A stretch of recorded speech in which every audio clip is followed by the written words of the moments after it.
SuperTalk Mississippi media production. You're listening to Sports Talk Mississippi On Demand, presented by Pearl River Resort. Escape to Choctaw, Mississippi and enjoy world-class gaming, the Dancing Rabbit Golf Club, and Geyser Falls Water Park. Escape to Pearl River Resort. Sports Talk Mississippi is on the air. Sports Talk Mississippi is powered by C-Spire. Power your home or business with C-Spire Fiber. To learn more, visit supertalk.fm/C-Spire. C-Spire Fiber powers SuperTalk Mississippi.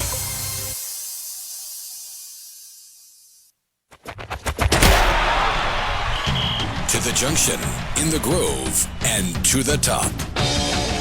This is Sports Talk Mississippi. On your radio and in the game, right here on Super Talk Mississippi.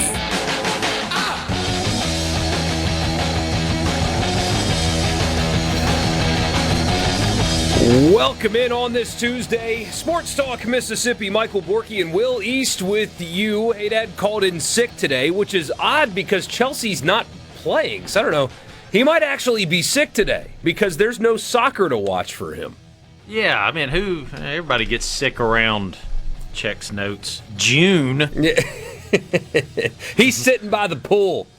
He's on one of those donut floaties, just enjoying it. No, hey, Dad, he'll be back hopefully tomorrow, but a little under the weather today. So just me and Will this afternoon. We got a lot to talk about. We got baseball. Now the Super Regionals are set. The start times are out, and Mississippi State, you got a break. You also have to get your coffee ready, but we'll tell you about that. Pete Golding goes on record and talks about Lane Kiffin, responds to the Kiffin stuff for the first time. Interesting comments there. The official announcement of the video game cover, and it's important, and we'll talk about that as well. Mark Etheridge is going to join us in the 4 o'clock hour to talk about the Super Regionals.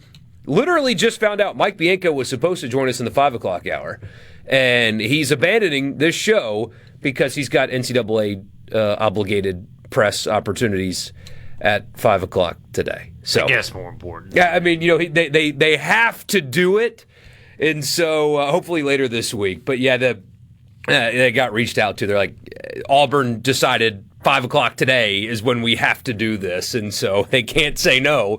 Since it is the Auburn Super Regional, it's NCAA obligated. So we heard from O'Connor yesterday. Hopefully we can do something with Mike Bianco later this week. Again, it was supposed to be today. But blame Auburn. Blame John Cohen. It's his fault that we don't get to hear from Mike Bianco today because they're doing their media ops there. So glad you guys are with us. Don't forget to text the show on the C-Spire text line 601-879-4395. We did get this to start the show. Apparently, a really hot take, but I don't see why everyone is so frustrated with the game times in Athens. Wouldn't you rather play Georgia as early as possible on the road? If it was at home, I would understand the frustration, need every advantage possible. We will get to that in just a second, but yes, be a part of the show. Do it that way on the C-Spire text line, and we are in the Pearl River Resort studio. The weather, it is hot. It is hot, but I will tell you, the Dancing Rabbit Golf Club, it's tree-lined, and you get a lot of shade, especially in the mornings and in the evenings. So, yeah, it's hot outside. But if you're playing golf out there, I mean, it's a beautiful property, great golf. And also, when you're out there, it doesn't feel as hot as it actually is outside. They also have, of course, a sports book at Timeout Lounge, great dining options, the full gaming floor. Check out PearlRiverResort.com. Concerts coming up. A lot of them, you got to buy tickets fast, as I've learned. They sell out those things a lot faster than you think. I mean, it happens quickly. So go check them out, PearlRiverResort.com. All right. How much did you watch any baseball last night? Oh, yeah. You did? You watched Auburn-Milwaukee? Auburn-Milwaukee. I mean, you had some really – that was one that, everybody was saying, Auburn's just going to cakewalk to this. And they did not. And they didn't. Now, it got kind of lopsided, but not that much eventually. Mm-hmm. I mean, considering the pitching that Milwaukee had left. Which is basically nothing, yeah. and then Butch complained about that. We'll get to that here in a second. But, I mean, Milwaukee tied it at 2 in the fourth. I caught a little bit of crap in one of my group messages because yesterday somebody was like, what are the chances Milwaukee pulls off the upset tonight? And I said, 0% chance, no shot. Auburn is going to win this game. And they tied it up at 2, and I got, eyeball emojis and stuff like that. But we kind of knew that this was going to happen, right? It would have been a rather massive upset. Milwaukee was, 5-23 to start the season, something like that.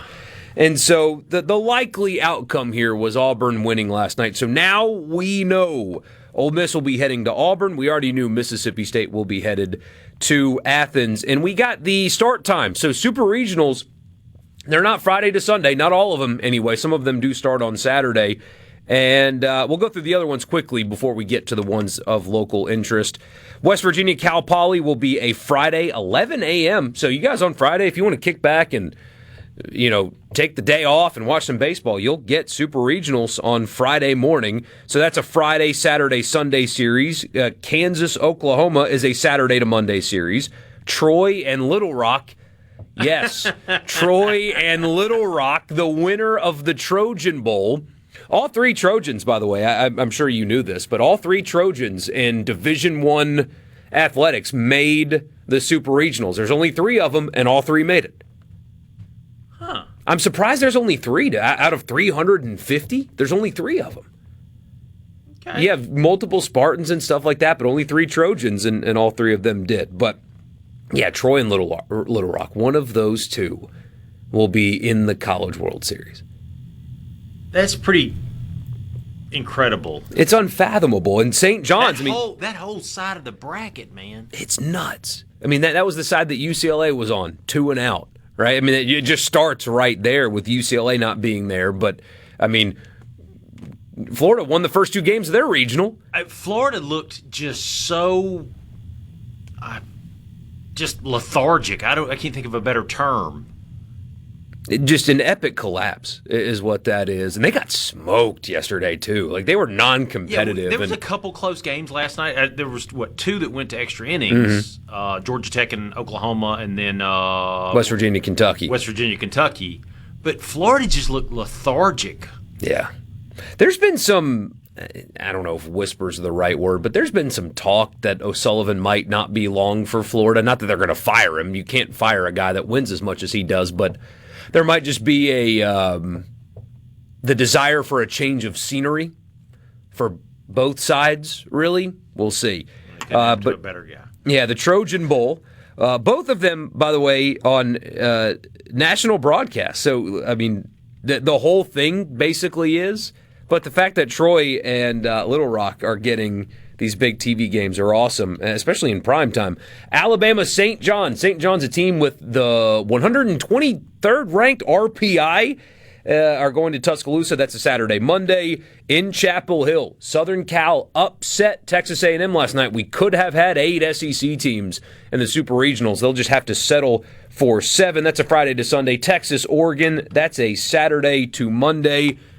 And on the Plains in Auburn, Friday night, 7 o'clock on ESPN2. That's game 1, Ole Miss and Auburn. Saturday at 4 o'clock. That's on ESPN. Ooh, it'll be hot at 4 o'clock on Saturday afternoon at Auburn. And, of course, Sunday is TBD. They set those depending on, how many game 3s they have, whatever. You guys get the point. So 7 o'clock Friday, 4 o'clock Saturday.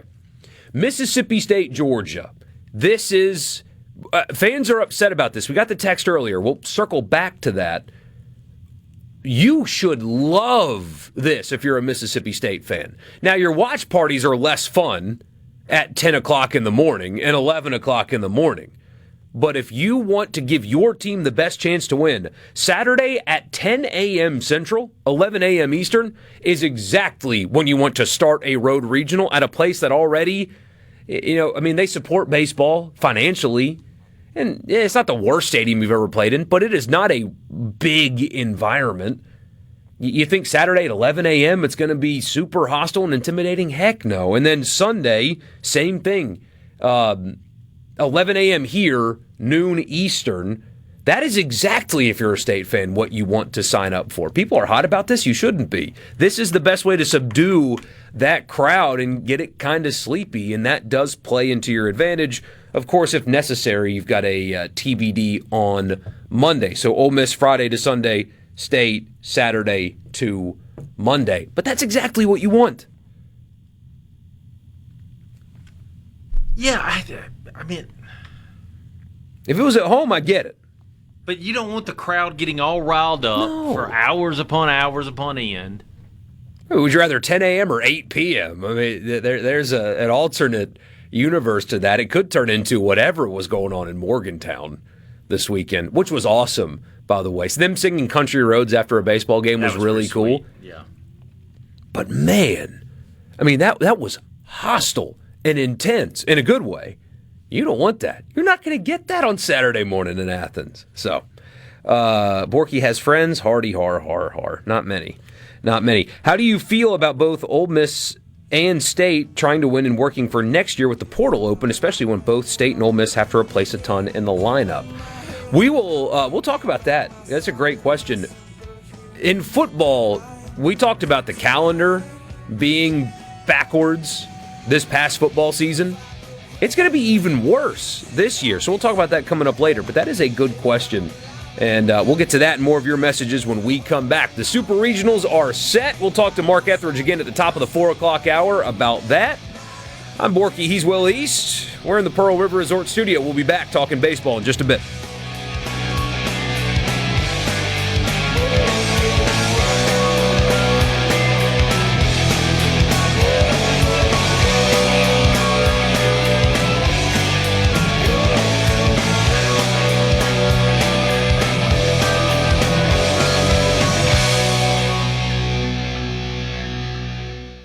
Your next customer. Or Sports Talk Mississippi. Now.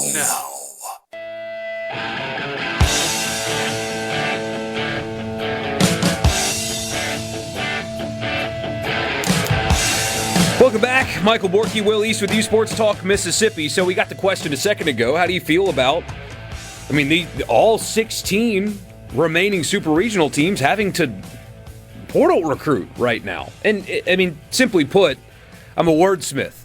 It's crap.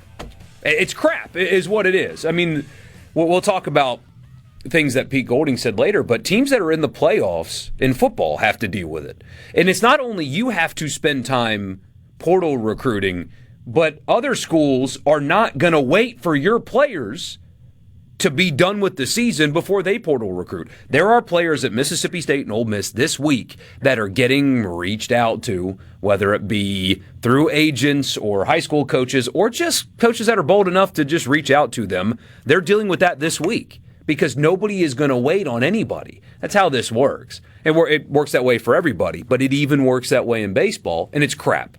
I mean, these guys at Ole Miss and State should be focused on one thing and one thing only, and that is preparing for the Super Regionals. And the coaches involved should be focused on one thing and one thing only, and that's preparing for the Super Regionals. Why this can't wait until the season's actually over, it makes no sense at all. There is not a single person, I don't think, that would argue in favor of the current calendar with any real defensible position. I mean, give me one reason why this should be what Brian O'Connor and Mike Bianco are dealing with right now. One reason why. They've had to recruit portal players today. And they also, I guarantee this, are having to deal with their players going to the collective or whoever saying, hey, guys, I'm getting calls here. Let's work on my deal for next year because whoever, Tennessee, whoever is telling me that they're going to give me this next year. So, let's work on that.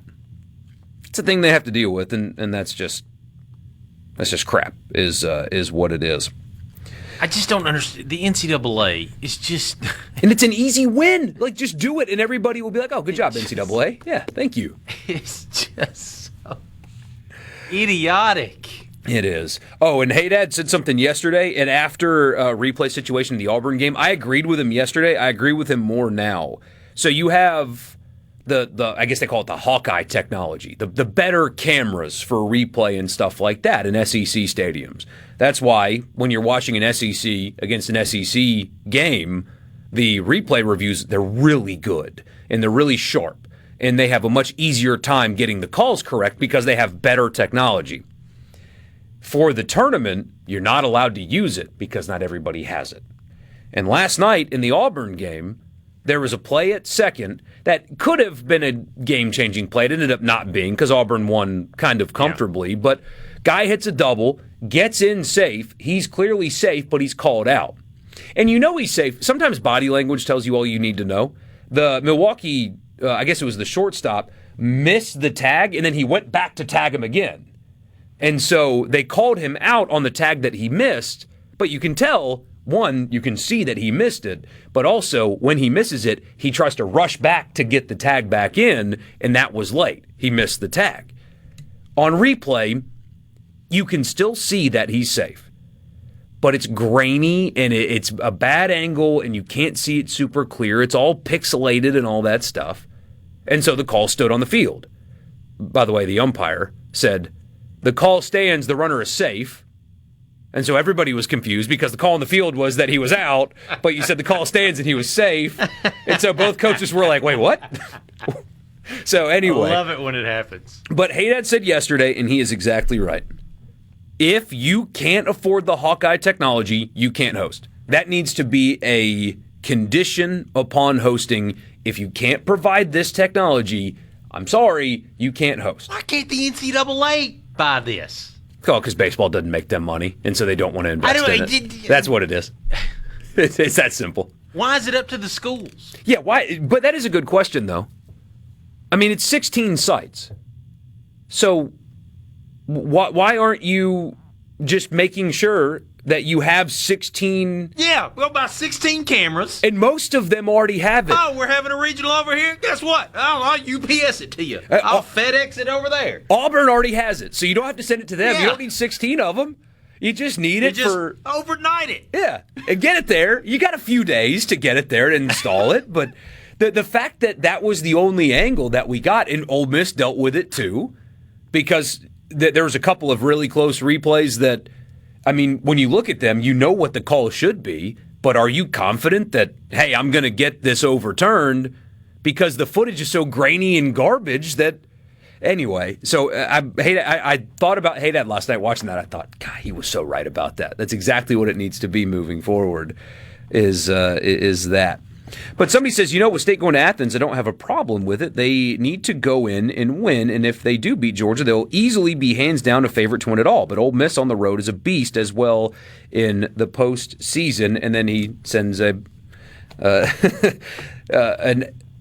expletive towards the NCAA, which you are correct there. But, I mean, I truly think in this series, now don't get me wrong, there's pressure on Mike Bianco and Brian O'Connor to win super regionals. You guys care a lot. There's a lot of money invested in both rosters, especially Mississippi State's roster. And that's a compliment, by the way. You invested a lot of money in your roster. That's a good thing. So saying what I'm about to say seems weird. All of the pressure in these series this weekend are on the home teams. All of the pressure are on the home teams in these series. And I think that's to the advantage of both Mississippi State and Ole Miss. Not that just winning regionals is the standard here, but I do think both fan bases right now are like, hey, year one in O'Connor, success. Mike Bianco, second year. They've made the postseason after the disaster 2 years after the national title, but they host a regional and then get through one and play well and get through one, like content with what happened. Go there and play free, and if you win, great, and if you don't, come back, reload for next year, and you're fine.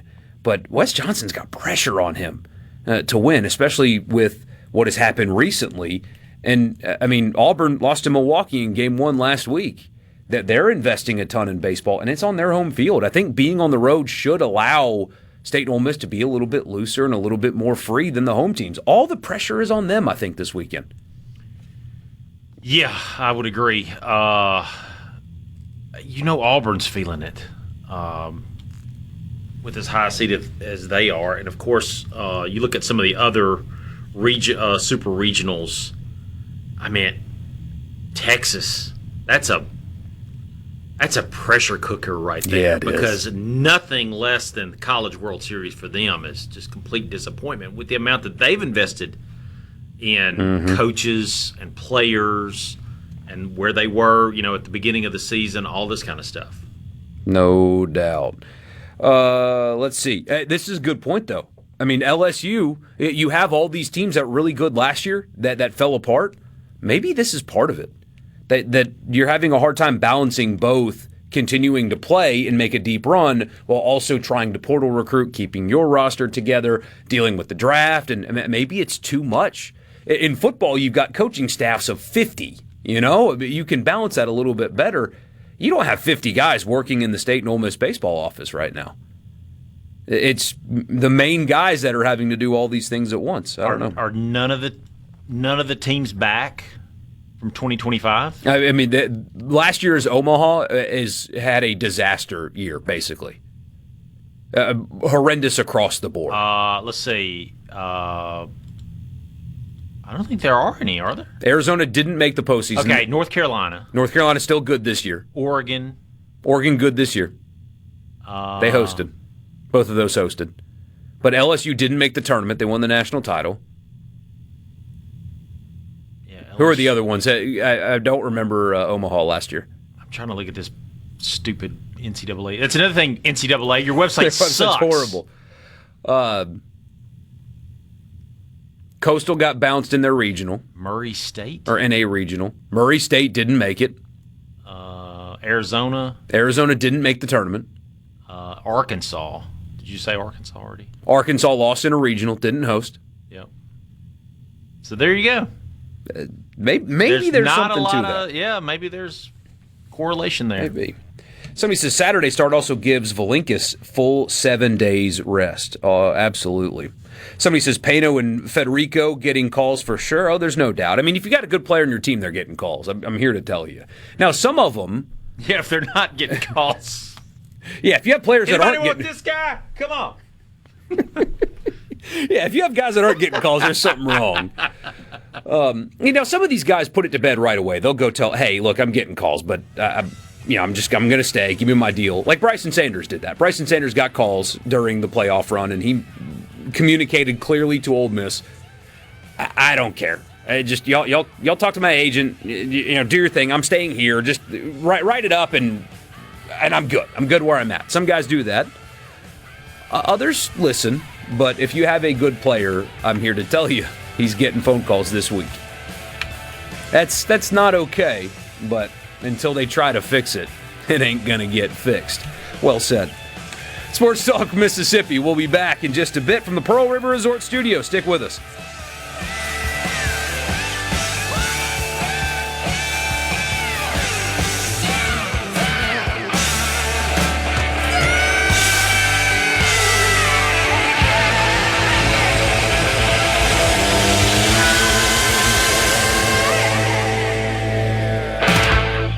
From the Seabrook. It's time to get real. Real sports talk for Mississippi. It's time for you to get real with it. Sports Talk Mississippi continues on SuperTalk Mississippi.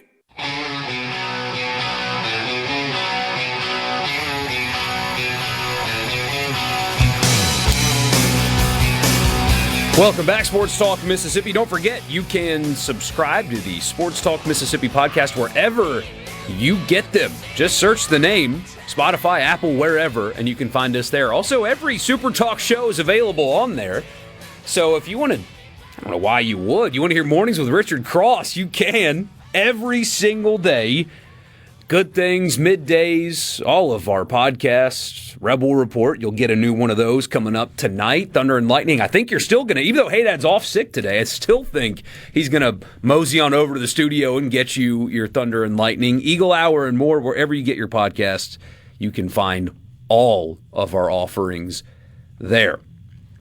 Somebody on the text line says they can't get calls if they're not in the portal, can they?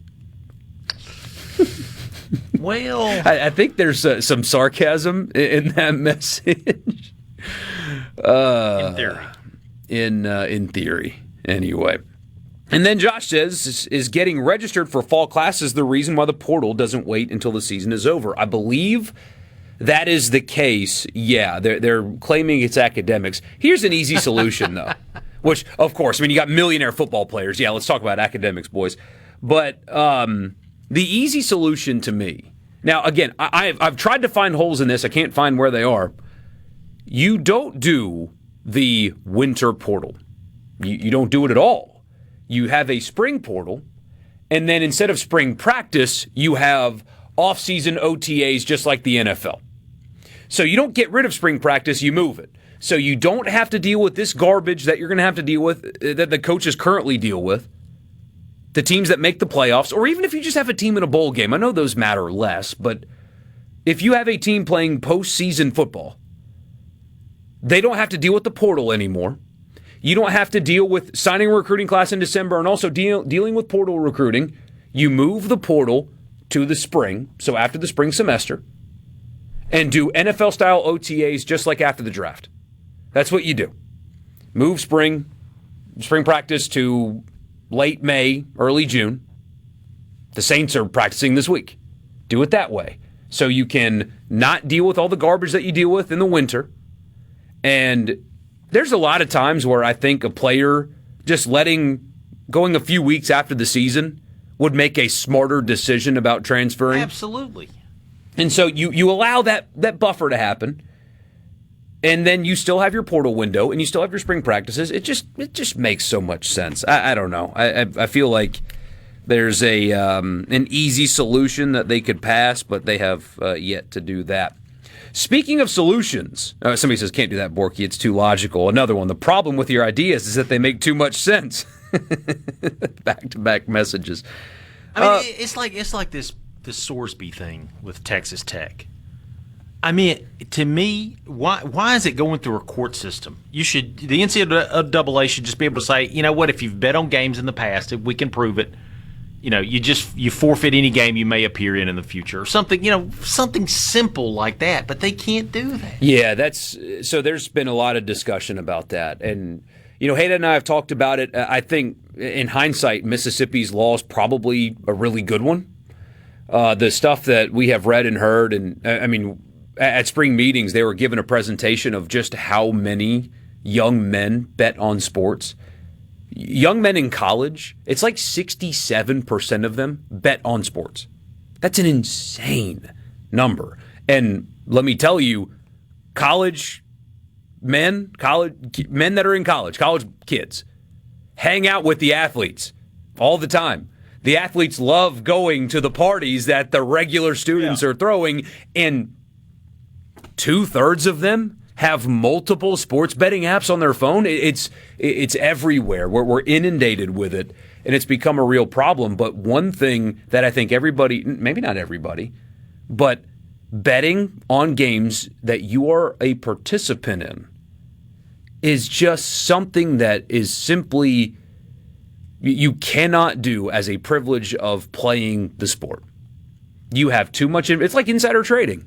It is insider trading.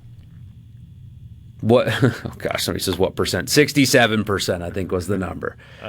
But that's what it is. It's a universally understood thing. Just like pilots can't go sit in the bar before they get on a plane. You can. The pilot can. That's just part of the job. You can't go drink before your flight when you're flying the plane. But the passenger can. You can't bet on sports that you're playing in, but the regular student can. It's so cut and dry. I do think that even though they're suing for it, I don't think they're going to win. I mean, it's pretty egregious. And even after he moved to a state where you can't online sports bet, he was sending money back to Ohio to get people to bet for him. It's unbelievable. So, yeah, I think that... I mean, that should be one of those... that's a bridge too far. If he wins, though, think about what it's going to create if he wins. If Sorsby wins, if he wins in court, people equate this stuff to the Trinidad thing. He's got one more year of eligibility, and the debate was whether or not he was too sick to play. Yeah. We're talking about... To me, this is a completely different deal. 10 levels worse than was he too sick to play or not. It is 10 levels worse than that, because if he wins, what message does that send Trinidad Chambliss? What message does that send to Arch Manning, every quarterback in the SEC? You can bet on games. You can bet on your game. You guys watch the film all week. You think, gosh, we can't go to Texas and win. And you drop $10,000. You can do that now because a judge established precedent that you can bet on your own team's games and you can still play. Athletes betting against or for themselves nearly destroyed baseball back when baseball was basketball. There was no professional basketball league. The Black Sox scandal nearly destroyed baseball. Completely. I mean, yeah. They were going to wipe it off the map, and their whole reason they got together and created the position of the commissioner, somebody who had an iron hand that could do whatever he wanted, was because of that Black Sox scandal. But the threat was people were going to stop watching the games. Back then, they didn't watch the games unless it was in person. They're going to stop going to games. If I think that the athletes have a monetary stake in the outcome, like they get paid to play the game, and there are bonuses and stuff like performance bonuses. But what I mean is, if I think that the athletes are manipulating the game because of a bet, I am out. I'm not watching it again. I'm done. If you open that up and allow that to happen. Sorsby winning would open that up and allow that to happen. That's a bridge too far. The Bediako thing was a bridge too far. This is a bridge too far. This is even worse, I think, in my opinion, than point shaving, which happens in basketball. That has a big scandal. I mean, Southern Miss is involved. Yeah. Former Southern Miss players are involved. Jay Ladner was not point shaving, but there were players that were involved in that. I need to clarify to make sure that, But yeah, it's all over. In the NBA too. And we said at the time, if you guys think Sorsby's the only one. And and here's the other thing, is in college, back in the old days, you would have the argument, well, you know what? Kid's starving. Kid doesn't have any money in his pocket. That ain't the case nowadays. No, not at all. That old excuse of I needed the money. Well, I mean, he threw away, if he loses here, a $5 or $6 million contract. Gone. And look, addiction's a real thing. Oh, it's a real thing, but that doesn't absolve you from responsibility. Somebody says it gets to the integrity of the game. Absolutely it does. If you go to a game thinking that it's rigged, why are you investing? Why are you buying tickets? Why are you buying jerseys? If you think that the outcome of the game is predetermined, because sports aren't wrestling. Wrestling gets away with that because the entire thing is a production. Basketball, football is not a production. It's a competition. If it becomes a production, it's going to dramatically reduce in popularity. And if the NCAA doesn't figure out some way to kind of just completely do away with this, and if he is allowed to play, this is going to be a recurring event. Yep. Because it sends a message. You can do it. Yeah. Doesn't matter. Here's a high-profile player that was getting paid a lot of money, and he's betting on games, and he got to play. Yeah. After it was found out. If a fan doesn't believe the competition is real, you just have wrestling. Exactly. Is he represented by Tom Mars? Even Tom Mars wouldn't take a case like this. Somebody says, I have no problem with you betting to outright win. Once you bet on to lose, I have problems with it. But here's the problem with allowing them to bet on their teams to win. How do you police it?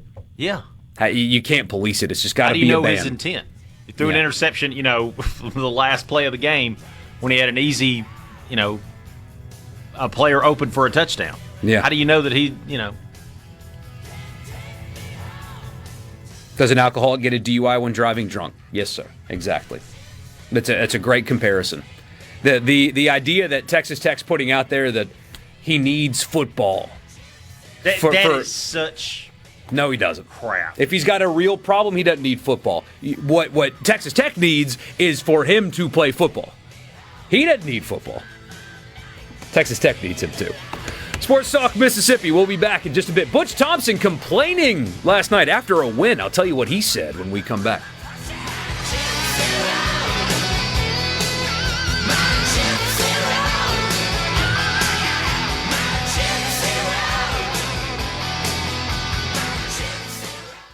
Your next Or number one for Sports Talk. Anyone? Anyone? Come on, don't be shy. Sports Talk, Mississippi. Bingo, man, bingo. Super Talk, Mississippi.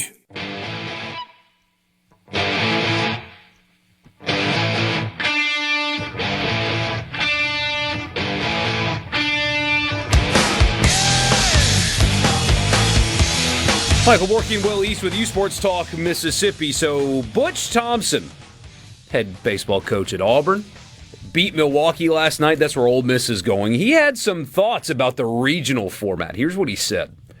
Quote, I'm getting really disappointed, which nobody cares, so I probably shouldn't say anything.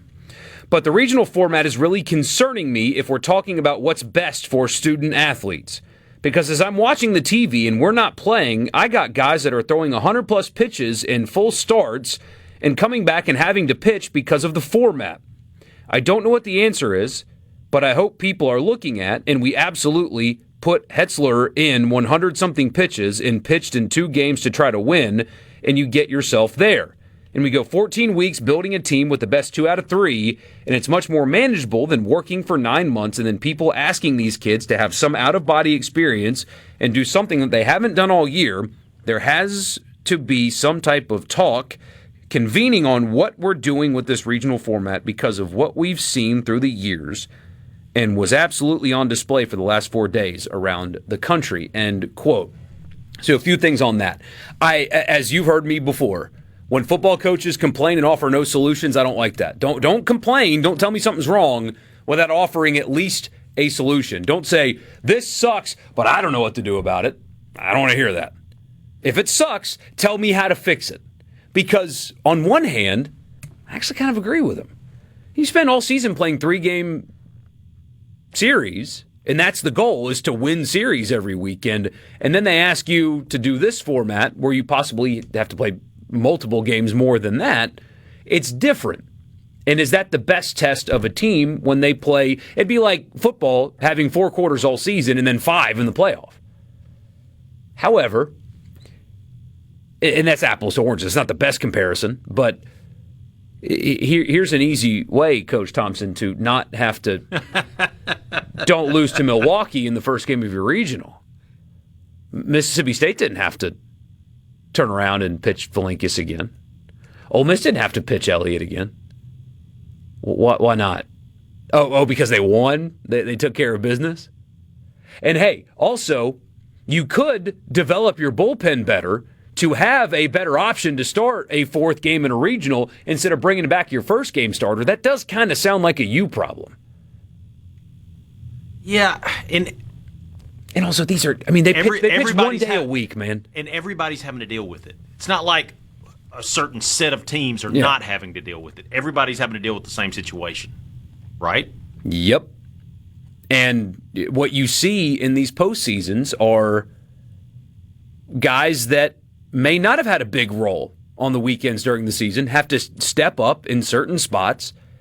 And if you don't have good enough depth to do that, that's a you problem. Take Will Libbert, for example. He hadn't had a big weekend role lately. He was a starter to start the season, lost his job, but they needed somebody to step up, and he did, and he pitched great. That's what you have to do if you want to win postseason games. And I hear you because I understand the test component, but you don't have to pitch a guy 100 pitches and then on 2 days rest pitch him again. You don't have to do that. You can develop your pitching staff better and have a guy that can do that. And 2, if anybody ought to be arguing about this, it should be the smaller schools who don't have that depth, right? Yeah. And you think Milwaukee's got the financial resources to buy a pitching staff the way Auburn does? Nope. Bench players have to step up to win. Exactly. Another one. This quote tells me one thing about Auburn. Weak-minded team looking for an excuse if they lose this weekend. What you're talking about now is why USM losing is so disappointing. They had the bullpen depth to go a long way. Another one. MLB playoffs aren't easy either. But those guys, they play 6 days a week, so they're kind of used to that. And Again, what's midweek games for then? What are midweek games for? Spend that time developing a fourth starter. If you can't find one, that's your fault. Paul says that's what the money's for. Exactly. Your players are getting paid now, man. They are. And look, maybe it's reckless to have to, quote unquote, have to throw a guy on Friday and then turn around and throw him on Monday. Maybe it is. But your pitcher at Auburn is getting paid more than 99% of our audience, I would venture to guess. Maybe a little less than that. But a Friday night starter in the SEC, yes, in baseball, is making more than the overwhelming majority of the people listening to this right now. And that includes me, guys. I'm not looking down on you. That includes me. So if that's what it takes to win, you pitch one day a week during the season. I think that it's okay for them to come back and pitch on 2 days rest. It has happened before. How about you just don't lose to Milwaukee? I don't know. Mark Etheridge will join us after the news. Sports Talk Mississippi from the Pearl River Resort Studio. We'll keep talking baseball with Mark when we come back.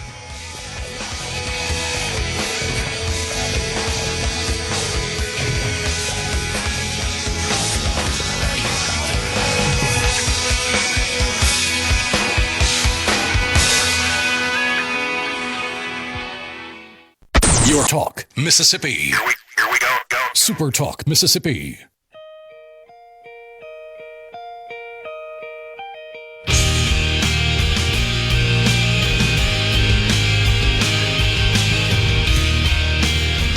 Hour number 2, Sports Talk Mississippi. We go to the Farm Bureau guest line right now. Check out favorites.com and go with the home team, Mississippi Farm Bureau. D1 Baseball's Mark Etheridge joins us right now. And Mark, I always appreciate your time. I want to start with just the weekend overall, though. The sheer volume of upsets this year. You got, Troy and Little Rock in one regional. UCLA goes 0-2. Georgia Tech was the odds-on second favorite anyway. They go down. St. John's is in the Super Regionals. What do you make of the volume of upsets and what the Super Regional came out to be? Why did this happen? Yeah, wasn't it something? I think that everyone's, asking the right questions. Why are the results so volatile? Right, because and I have a theory. Of course, mine's probably not any better than anyone else's, but I do feel like with the reduced roster limit, you're down to 34, minus a few DSAs, the ability to transfer without penalty, the ability to remake your roster in both good and bad ways, or have it remade for you on the negative side. Has led to less consistency, has led to flattening of the sport. And I also believe that in today's world where we focus so much on measurables and, velocity and spin rate and, exit velocity for hitters and 40 times or 60 times in baseball, all of that has become in some instances more important than the actual ability to play the game. And what that leads is you have a lot of super talented guys, but they aren't as accomplished. And I think they're more prone to inconsistent results. And therefore, if you have inconsistent results, the best team is not going to always win. And baseball is a sport that, it lends itself to upsets, right? So I think you put all that together, and you've got as balanced at the top of the sport as we've ever had. Let's go over to Athens. Is Wes Johnson going to coach in Game 1 this weekend? Yeah, he's his star player Trey Phelps won't, but Wes is not suspended. He was just ejected. That's an interesting deal for Georgia. Obviously, you lose one of the best players in the sport, it's going to hurt you, but they got so much depth. They're just going to insert another really good hitter. So while it obviously hurts, it doesn't hurt as much as maybe some other teams would if you take your one of your best players out. That's going to be a fascinating Regional. Obviously, I was in Starkville this weekend, was super impressed with how Mississippi State made Dudy Noble play small. I mean, it was just laser beams right and left, hitting home runs, doubles off the wall, all of this stuff. And they're going to go to a ballpark that plays small anyway. I mean, Foley Field in June is going to be a launching pad, and these two teams are going to hit a lot of home runs. I think the question is going to be, will there be people on base, right? How is the pitching going to be, or do they fill up the zone and not let solo homers turn into 3-run shots? I think that's, for me, the key. That, and we've poked holes at Georgia's pitching all year. I mean, their length per start is the worst in the SEC, and they won the SEC going away. So they're getting it done with volume. They're getting it done with getting clutch outs defensively. Run prevention, is sometimes more important than like ERA, and with the way that they position their fielders, the way that they make those plays, with the glove.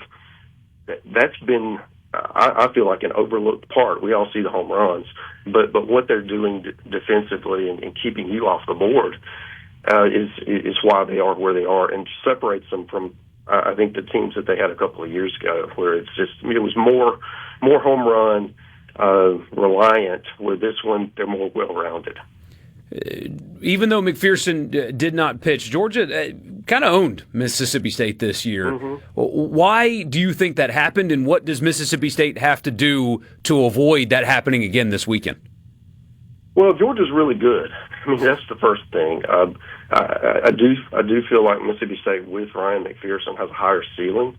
I would like their chances a whole lot more if they got a different draw, frankly. I think these are two of the best teams remaining, and they're going to face off. I feel like Georgia is playing. They're an older team. They're playing with confidence. They're having fun out there. It's just a really loose but serious. If you can combine those two things, you watch them, and they're very businesslike out there most of the time, and even though they're having a lot of fun doing it. Those kind of teams just believe, and they feel like they're going to win no matter what. And so often, this year they've been able to do that. I don't know if it's something specific that Georgia's doing, to have the success against Mississippi State. I just think they're just really good, and they're going to have success against everyone. Georgia. Auburn gets it done last night. They beat Milwaukee. A lot of rain delays, a lot of mess, but also a loss mixed in there for Auburn as well. How much should we read into their struggles with Milwaukee going into this weekend? Yeah, they give up 13 runs in each of their first two games in regional play. This is a team that has pitched at the top of the sport. I mean, it's a great staff. And they show their depth, fighting back through the losers bracket. That's doing it the hard way. You lose that first one, you've got a long way to go, and they were able to get there. They did, I think Jake Marciano, who was the starter, who really got shelled by Milwaukee in the first game, came back and threw last night and was good. And I feel like from a confidence standpoint, he needed that heading into this week against Ole Miss. It's two teams with Ole Miss and Auburn that have really strong rotations. They have trusted, reliable bullpen pieces. And Ole Miss has been able to, there's some real thump in the middle of that lineup. And Auburn has started hitting really in the last month. They started being a lot more physical at the plate. And Chase Fralick has emerged as one of the best players in the country, right? He was a good player for most of the year, and he has turned into a great one down the stretch. He has 6 home runs in the Auburn Regional. Think about that. I mean, he's just playing at the top of the sport right now. And you have that veteran catcher behind the plate that understands. He was on the super regional team a year ago and calls all the pitches, and just that heartbeat in the middle of their lineup. And he's someone that Ole Miss. I don't know how you pitch to him right now. You just got to be really careful, because he can beat you by himself. So for both of these super regionals, same question. We'll start over in Athens. If Mississippi State wins, what is the biggest reason why, in your opinion? And if they lose to Georgia, what is the biggest reason why? Yeah, I think for Mississippi State, they've got to get length from their starters on the mound. And to do that, a byproduct of that would be not walking people, because you walk people in front of those homers. Georgia's going to get their homers. Especially their physical team in that ballpark. You just got to make them solo shots. And I am a little bit concerned about Mississippi State's bullpen. That was, if you're going to nitpick, that was the problem this weekend. So you want to minimize, how many innings those guys need to throw. And if it goes, if it goes well, I feel like that offense that was just incredible is able to just go in and mash and keep up with Georgia. And because I do think Mississippi State's rotation that's an advantage over Georgia. It's not that Georgia's is bad, but Mississippi State's, I feel like, is better. They need to use those strengths, and if they can keep up offensively, hitting with pop, and be able to use that starting pitching advantage, I think that's the avenue for success. In about 60 seconds, same thing over in Auburn. If Ole Miss wins, what was the big reason why? If Auburn wins, what was the big reason why? I think for Ole Miss, you can't let Fralick go off like he did in regionals. You've got to make them more pedestrian, make them get 3 hits to score, that sort of thing. And also, with what Auburn has been able to do, just from a pitching standpoint, just shoving it, man. They're just shutting people down, getting weak contact, things of that nature. Ole Miss has got to avoid the strikeouts. They've got to put the ball in play and be able to have runners on base, when those solo shots come, because they're going to hit their home runs as well.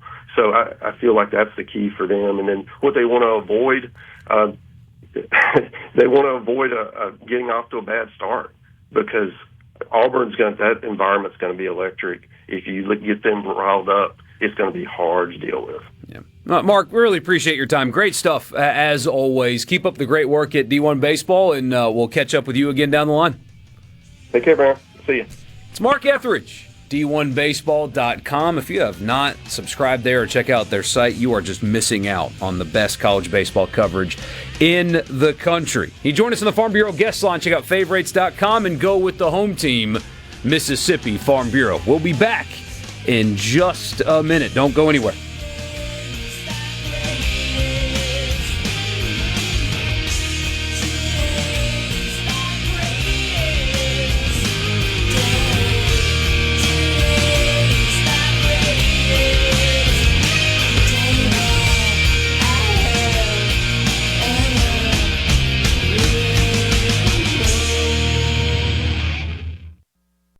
From the Sports Talk Mississippi. Hey, it's go time. Sports Talk Mississippi. Well, say something. Super Talk Mississippi.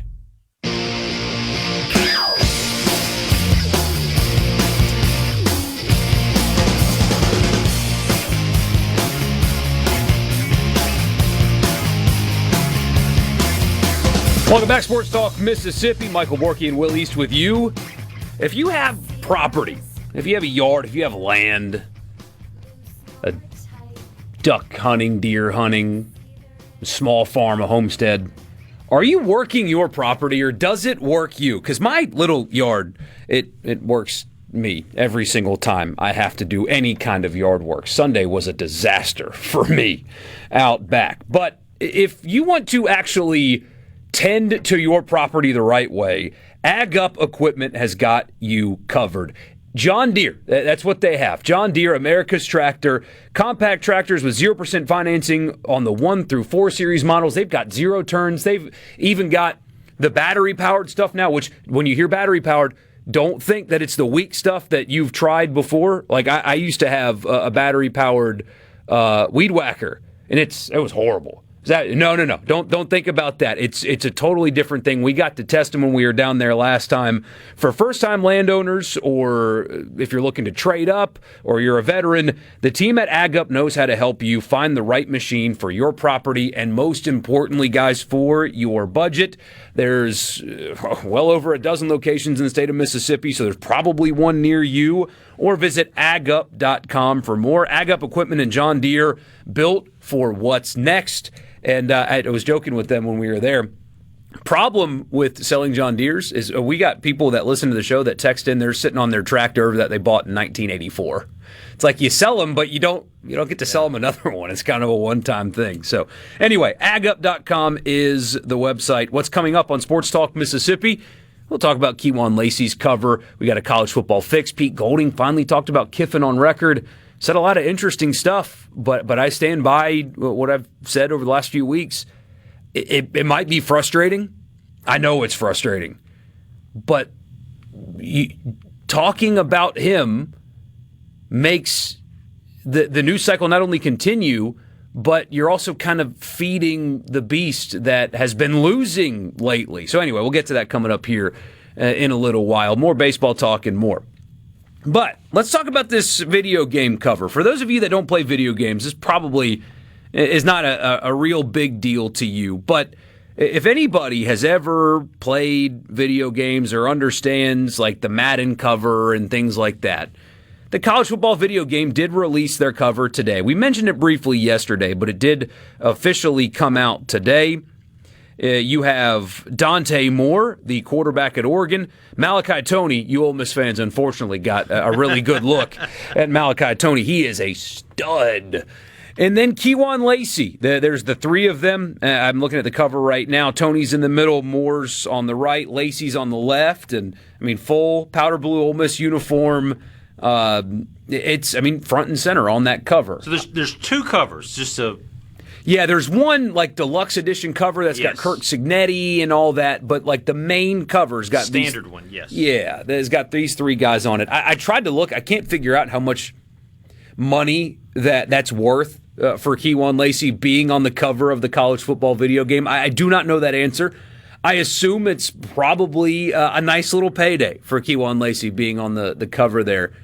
But more importantly, another thing, by the way, the Trinidad's attorneys during that whole deal argued that the NCAA, was taking this opportunity away from him.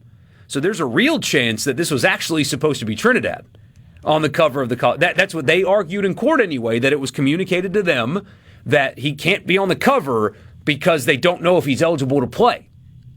But the fact that Ole Miss has two players that are in consideration to be on the cover of this game is meaningful in and of itself. And that's why I kind of wanted to bring this back up today and talk about it a little bit more. There's been the discussion, shout out Lane Kiffin, about the ceiling at Ole Miss lately. And people have talked about it for years. You got to get out. Once you start winning there, you got to go. I promise if Jeff Lebby starts winning, guess what the discourse is going to be? He's got to get out. Can't win there. He just can't win there. All kinds of problems. They don't have the support. They don't have the money. And it's in Mississippi. And we heard that over the last couple of weeks after that Vanity Fair article. You got Stephen A. Smith. He defended Ole Miss kind of, but he sat on that desk and talked about how Mississippi, there are players from out of state that don't want to go to there, and there's all kinds of problems and all that stuff. You hear that. You've heard that for years, that, you can't win there. And in the marketing age, here is Ole Miss, after Lane Kiffin leaves, with a marketable star, so marketable that he was one of three players in all of college football that are on the front cover of its video game. And I think that is validation. And State fans, this applies to you too. I'm telling you, it's not just an Ole Miss thing. But this is validation. This proves that you can be a nationally marketable star in little old Mississippi. That you can be a household name. You can be a guy that EA Sports is not, they're in it for one thing and one thing only, to make money. They pick covers for one reason and one reason only. To put the guys that are the most marketable, the most electric, that they think will sell the most copies of this game. That's why they do it. You don't have to leave. You don't have to transfer. You can play football right at Ole Miss, and it's not Lane Kiffin driven, and be a marketable star to where you get on the cover of a video game from a national perspective. I think that validates a lot of things with Ole Miss. And again, it's just a video game, but it's pretty telling that EA Sports has chosen your guy to be on the cover of their video game. It validates your standing nationally as a place where you can go and be marketable. And I think that's a big deal.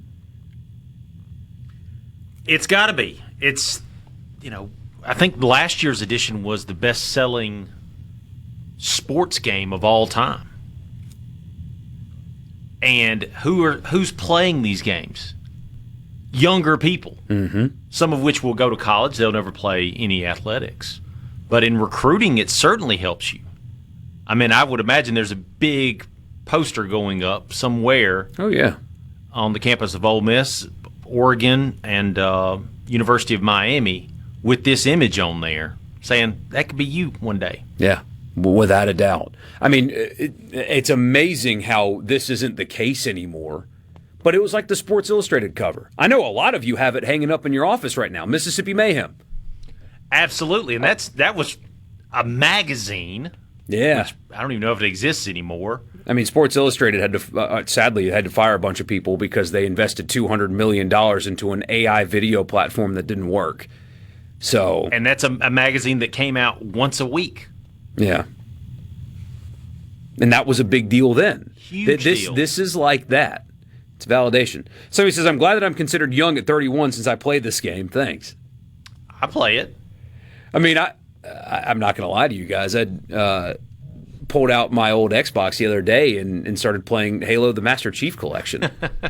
It's like 10:30 at night. I couldn't sleep, and I was like, you know what? I've got the itch, and I went and played Halo. I'm 34, so I hear you. But yeah, just a video game. Well, we'll see. But I think it's a big deal and it's validation. So good stuff for Kewan Lacey. But yeah, I don't know if it's true or not. I tend to believe it. But this technically, I think, was supposed to be Trinidad Chambliss. That's what they argue.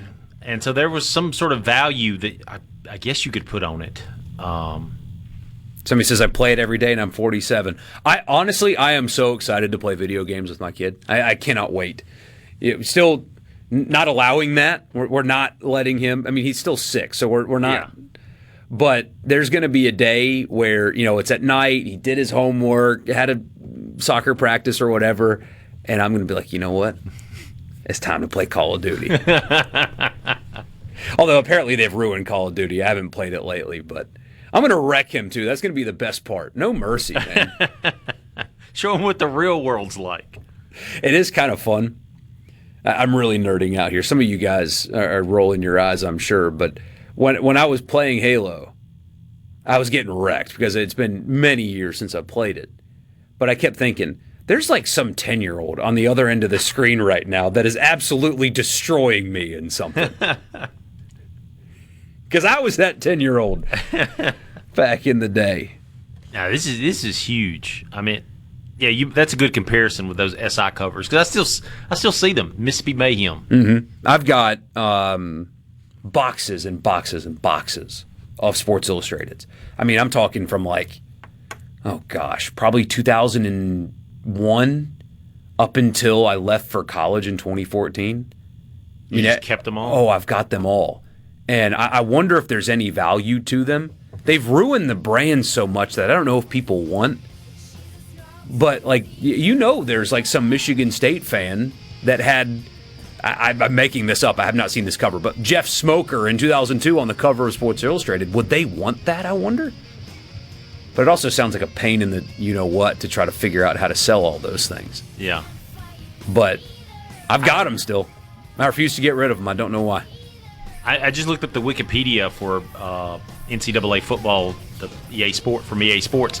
The cover athlete, that's a big portion of this Wikipedia page, is going through all the people that were on the cover. Now a player from Mississippi will be featured on there. Sports Talk Mississippi. We'll be back in just a minute.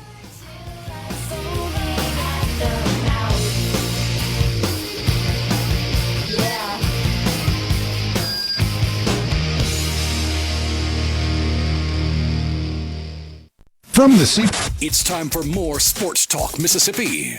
Finally. On SuperTalk Mississippi, the SuperTalk app, and at supertalk.fm.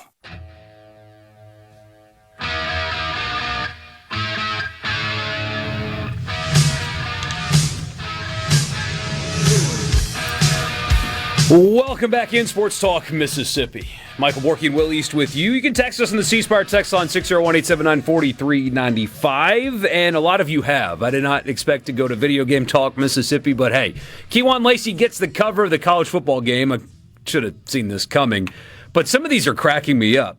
One of them says, I know several truckers that are on the road that play a lot because they're in their cab for mandatory breaks. You do your shift on the road, and then you get in the back and then hop on the sticks and play Halo. I love it. Mike says, I'm 61. Give me an Xbox controller, and I'm 16 again, unless it's Call of Duty. Then a 12-year-old kicks my tail. Call of Duty lost it when you started being able to, like, wall run, and do all that stuff.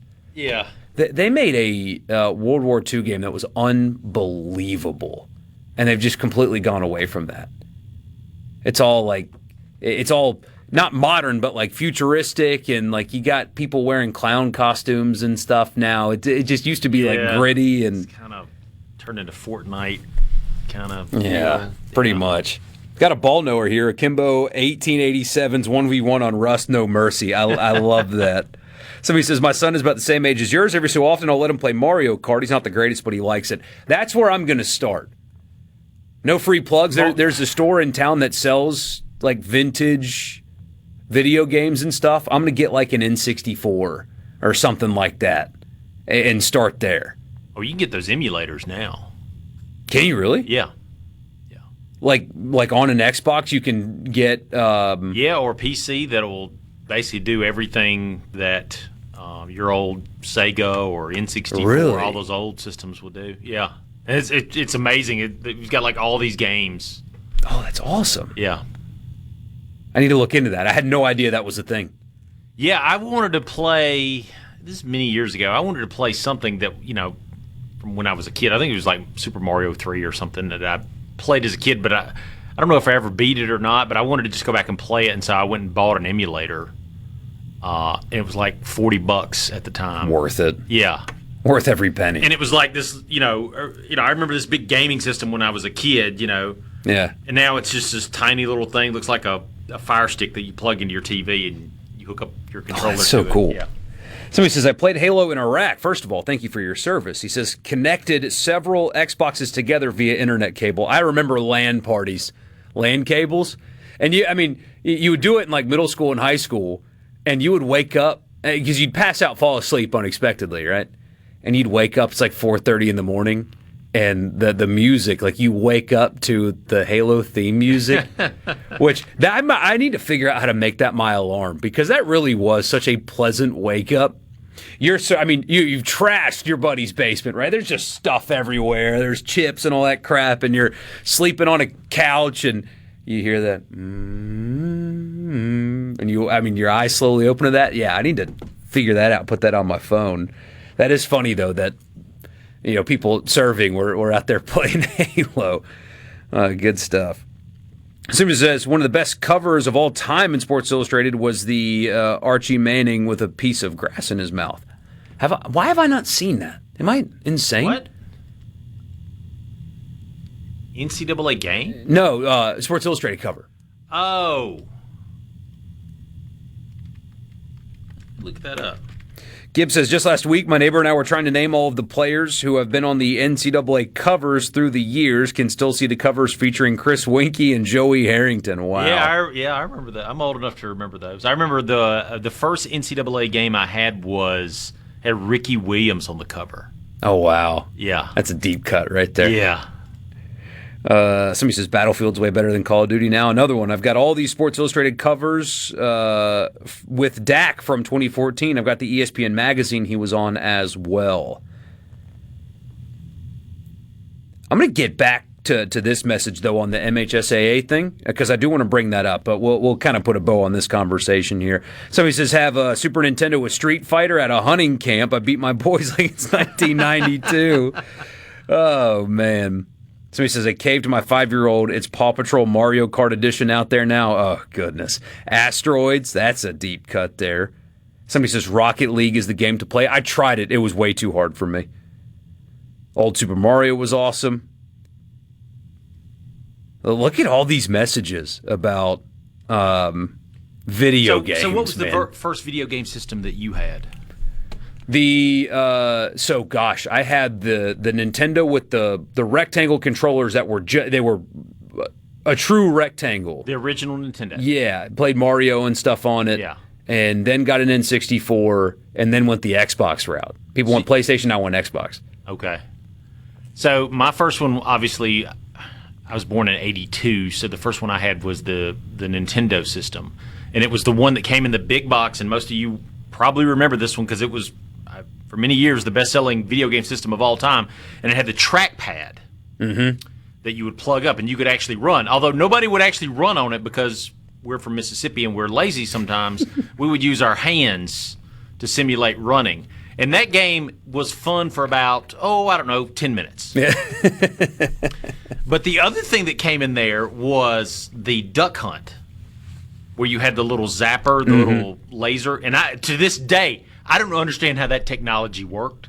It is like magic. You had a wire going from the gun to the system, but how it told you that you actually shot that duck, I have no idea how this worked. It was like, in my mind, Borky, that was like magic. That's the only way I just remember being blown away by it. And we were always like a little bit, this is Mississippi for you, we're always like a little bit late to get everything in technology and culture, it seems like. I became a fan of Nirvana, 6 years after Kurt Cobain died. So, it was like the Nintendo revolution hit right around the time, hit me right around the time everybody else was getting Super Nintendo systems. And those games were, even the bad games were so much fun. Yeah. The terrible games. But we had that, and then we had the Sega, and then the first PlayStation. To this day, I have a PlayStation 4. In fact, it was a wedding gift. It was the wedding gift that a friend of mine, he gave it to me, and he said, before I opened the package, he said, your wife is going to hate this, but you're going to love it. Was he right? Exactly, yes. Yeah, she hates it. Somebody says, I got addicted to Rocket League in college, have like 3,000 hours played. Glad you studied hard. He said we would pregame date parties while playing Rocket League. If you could believe it, so I wasn't in college that long ago. I mean, I was there from 10 to 14, and we would play Super Smash Brothers. Yeah. The Super Smash Brothers was awesome. Very fun. I played it with my nephews. Falcon Punch. The good stuff. Somebody says black and white ping pong in the 60s was the first game that he played. I had a friend of mine that had one of those old systems like that, and I remember playing it, and I'm comparing the old Nintendo system to that. It was like, oh, that's so terrible.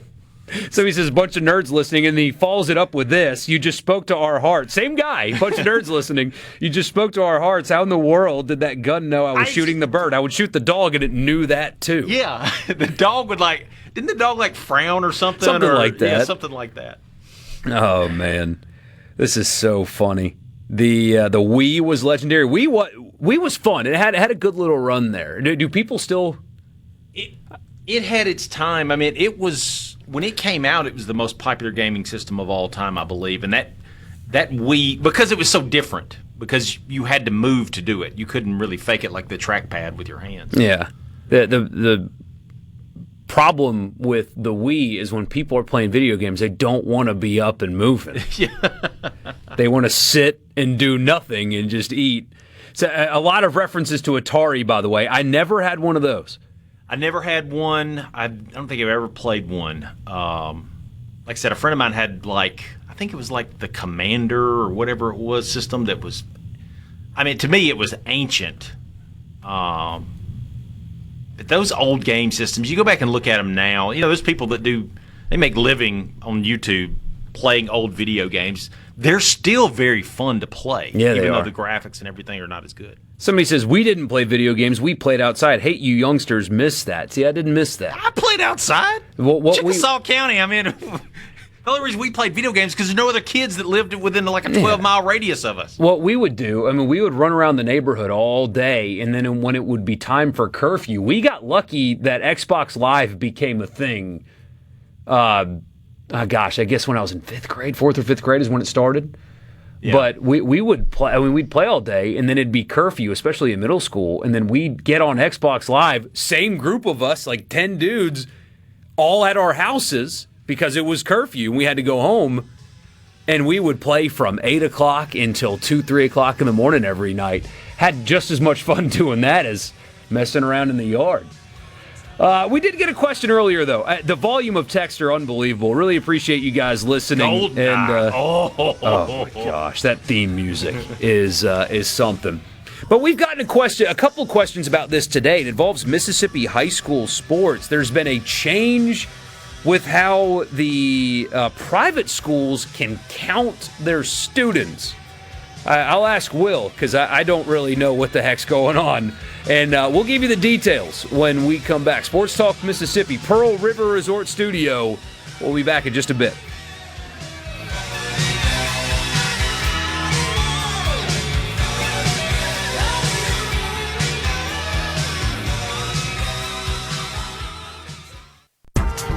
Talk Mississippi, your all-access pass to all things sports in Mississippi. Sports Talk Mississippi on the SuperTalk app, your local SuperTalk station, and at supertalk.fm.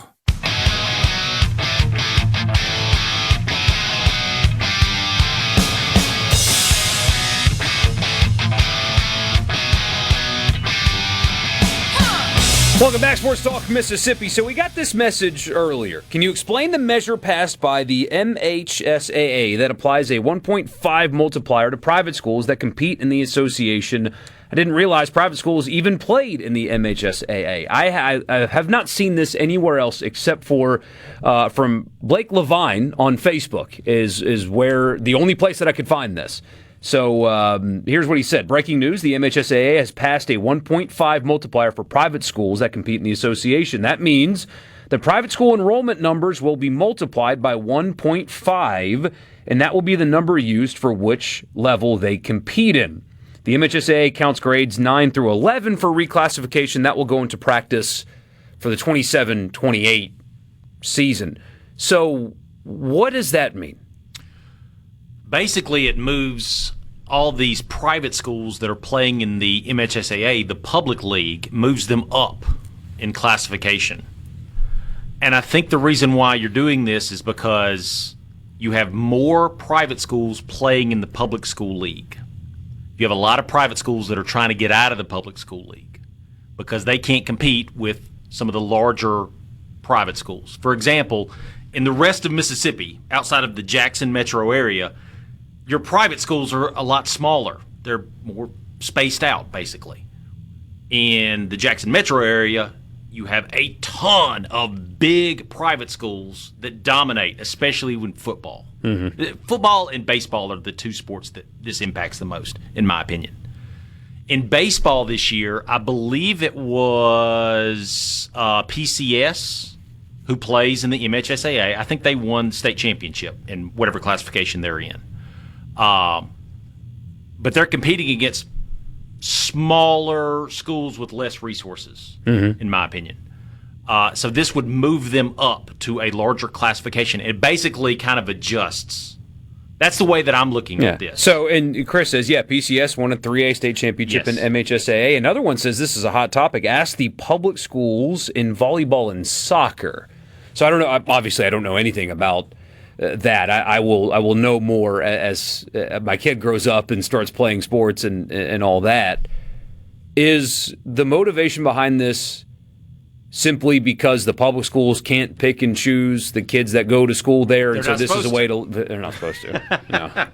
They're not supposed to. There's a lot of things that happen that aren't supposed to happen, I guess. Yeah. But that's it, right? It's because the public schools, in a way, can kind of, they decide who can go to school and who can't. And if you're a public school, it's whoever lives in your area. And certain ones will offer scholarships. I'm not calling anybody out, but certain ones will offer scholarships to certain kids for whatever reason. And it's been a very hotly discussed, debated, and And public schools don't have that option. Whoever goes there, goes there. They can't pick and choose like that. Yeah. So I think this 1.5 multiplier basically is to level the playing field. Will it work? Pun included. For some sports, I think it will. Like baseball, for example. I think it will certainly help. Football is just. I don't think it will in football. I think it actually hurt these the private schools that are playing in the MHSAA because they're going to have to play at a larger classification. Mm-hmm. So you'll have a school that has less students playing against a public school that has more students and a bigger pool of potential good players. Does that make sense? It does. It does. But all of this boils down to trying to level the playing field because they're seeing an increase in these private schools that want to play in the MHSAA. And the reason why you're seeing that increase is because certain teams – and the other thing, too, is travel. That was the reason why PCS really didn't want to be in the same region or same district as Jackson Prep and Hartfield and all those others because every week you're having to travel from Hattiesburg to Jackson. Yeah. That's not fair. I mean, high school sports should be you're playing against guys that live down the road from Whereas Jackson Prep, when they play Jackson Academy, that's 15 minutes down the road. Yeah. Depending on traffic. That's how it should be. That's how it should be. But yes, so it's not fair. And it gets even worse when you get outside of the Jackson metro area. Because, again, where I'm from North Mississippi, and we just don't have that many private schools. There's just not a big demand for it. You don't have these big population centers. So there's just not as many. So you have to travel further. Yeah. So I think it makes sense. Only time will tell whether it impacts championships and all this kind of stuff. I know I'm a sports guy. I think that we have completely lost the plot on how important sports are. I got a story that I'll tell you guys from when I was playing travel baseball when I was a kid involving recruiting and public school recruiting in South Carolina when we come back. But interesting stuff. Trying to level the playing field. If only we could just go back to the days where, you played at the school that you were close by to and that was it. And if you're good enough, the colleges will find you. They will. Sports Talk Mississippi. College football fix after the news. We'll be back.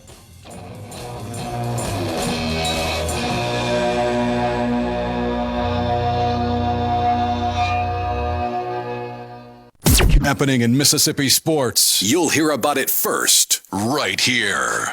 Sports Talk Mississippi.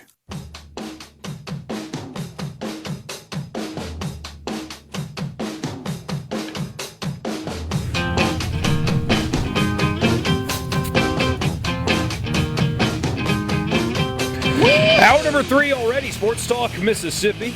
Michael Borky and Will East with you. Hey, Dad, we'll be back tomorrow. Just called in sick today. Not feeling his best. Hope he's okay, and hopefully he'll be back with us tomorrow. We were talking, if you're just joining us, about the MHSAA's decision to count the private schools that want to play in the public school leagues at 1.5 students. So if you have a student body of 100 kids, you count as 150, I guess is how that's going to work out. And I mean, the text line is filled with, look at volleyball, look at soccer, that kind of stuff, making references to specific schools and things like that. I'll tell you a story. So we were playing travel ball. This is all the way back when I was in, I guess, late middle school. And we were playing a team called the Buckeye Express. As you can imagine, they were from Ohio, in a travel ball tournament. And my buddy's playing first base, and they had this big kid. He gets on base, and they just start talking. We have a pitching change. They start talking, and kid goes, "You familiar with Burns High School?" Burns they were in our division. We played them every year. They were the ones, they had, my senior year, they had Marcus Lattimore, the number 1 player in the country, a quarterback that played at Rutgers, 2 defensive ends that played at Tennessee. Just a powerhouse, elite program, right? And they got to talk. He's like, "Are you familiar with Burns?" And my buddy said, "Yeah." He's like, "Well, I'm transferring down there next year to go play for Bobby Bentley." That was their coach at the time. They were recruiting a kid from Ohio to move to Spartanburg, South Carolina. Not like it's a great school, big public school, academically not particularly great, and the area that it's in, not particularly great. But by God, Bobby Bentley was the coach, and by God, they played good football. And so he was transferring from Ohio to go play football at Burns High School. Sure enough, he did. I mean, that was it happened. But that's what I mean by what we've lost the plot. I mean, Haydad and I talk about this some with youth baseball. You've got kids that are single digits in age that are living out of hotels every weekend just to play baseball, and we've gone too far. The rec leagues aren't funded properly, and so everybody's got to do this travel thing now, and that's just an industry in and of itself, and we're not in it for the right reasons. And I mean, high school sports are a big deal. I get it, and we all want our kids to get the best opportunities, but I mean, if we're really having this conversation of players transferring schools to just go play baseball, well, what are we doing? Well, we have gone so far in the wrong direction on what's important and what's not. Here's the poorly kept secret. Little Johnny's going to be a pro baseball player or he's not. Your travel team is not the reason why he's going to be or not going to be. You can work hard and he can work hard and he can develop, but at the end of the day, it's not getting him on the right travel team or transferring to the right high school. You either got it or you don't. And I worked my tail off really hard at football. I was never going to make it. I worked harder than everybody I knew to be a football player. And yeah, some really, really, really, really small schools called me. Like Newberry College. I had a meeting with the Newberry coach about playing at Newberry College. Where's that? In South Carolina. Small school. They don't win anything. I mean, that was the best I got because no matter how hard I worked, I didn't have it. It wasn't my school that helped me or didn't help me. I didn't have it. The guy next to me, so I played linebacker. The guy next to me, we were in a 4-2-5. He played at the Citadel. He just had it and I didn't. Same school, same coaching, same everything. I worked harder than he did, but he had it and I didn't. That's why he played at that level. We need to get back to, like, again, I'm the sports guy here. We put too much of an emphasis on youth sports. They're going to make it as long as they work hard, regardless of where they are. The coaches are going to find you, man. They will always find you. Somebody texts in, parents are holding their kids back a grade for sports. That is absolutely happening. It's been a thing for a long time, unfortunately. And that's, I hate that too. Got to hold my kid back so he can be better than everybody else in his grade.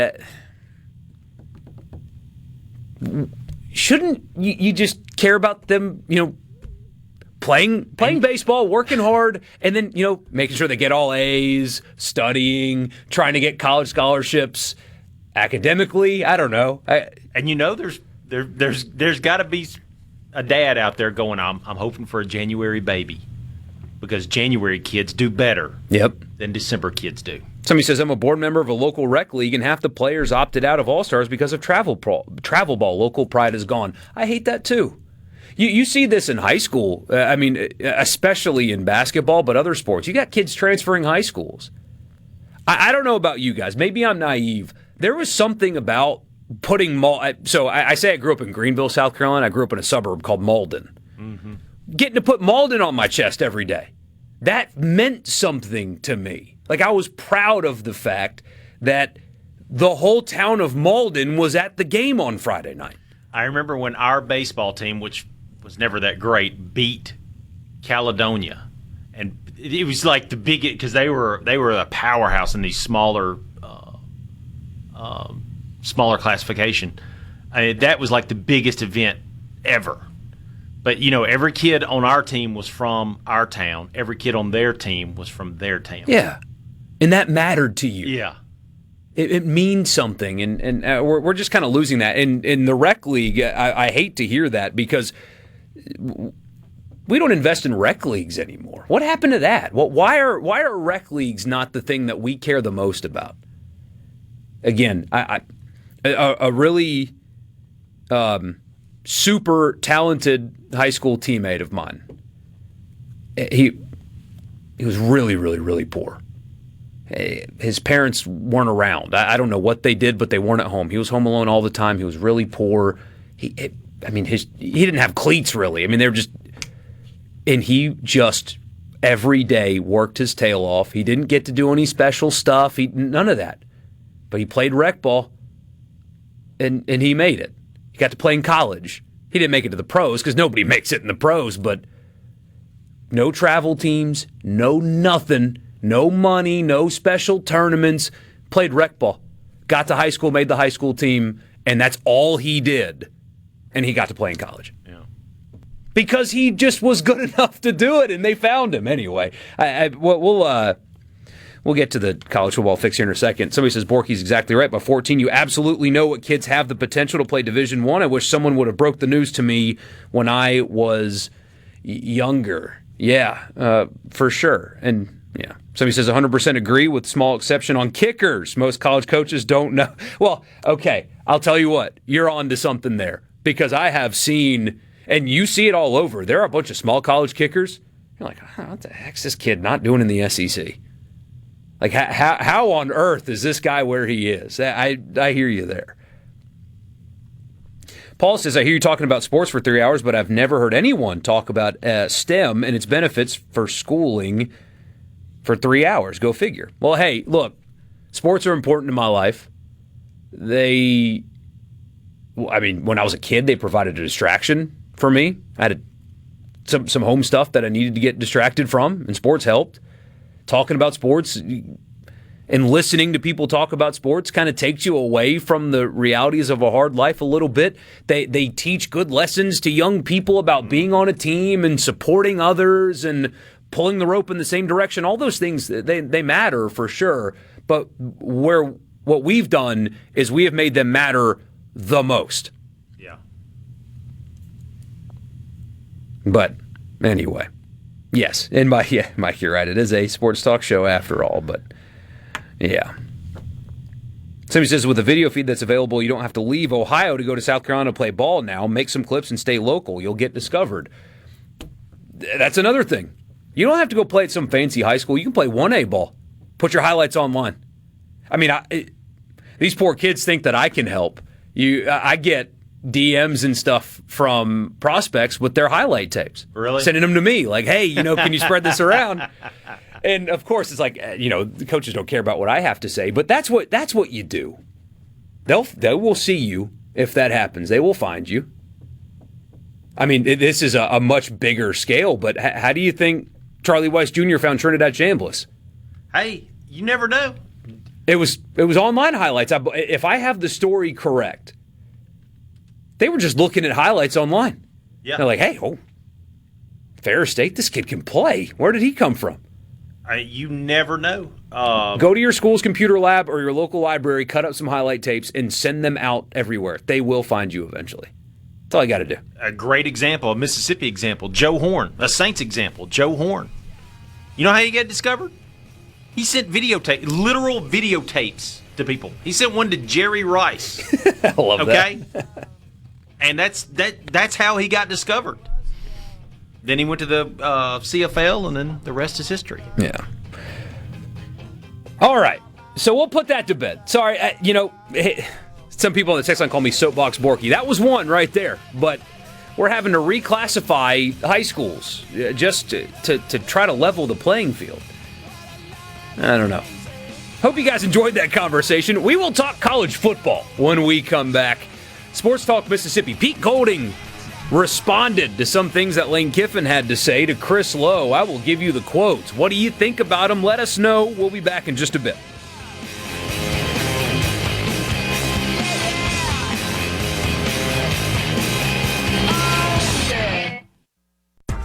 In Mississippi on the SuperTalk app, your local SuperTalk station, and at supertalk.fm.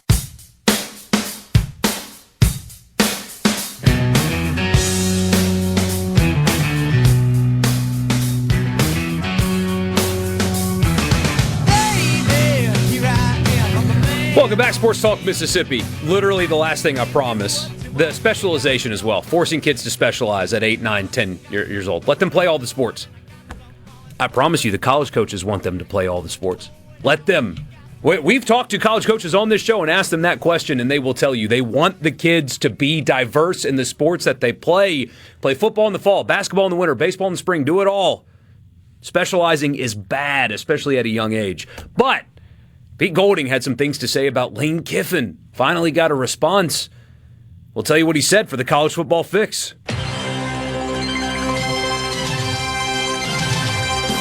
College Football Fix is driven by Ford and your local Mississippi Ford dealer. I know you're doing summer projects. Everybody's doing summer projects. You want to do it in the best-selling truck in America, don't you?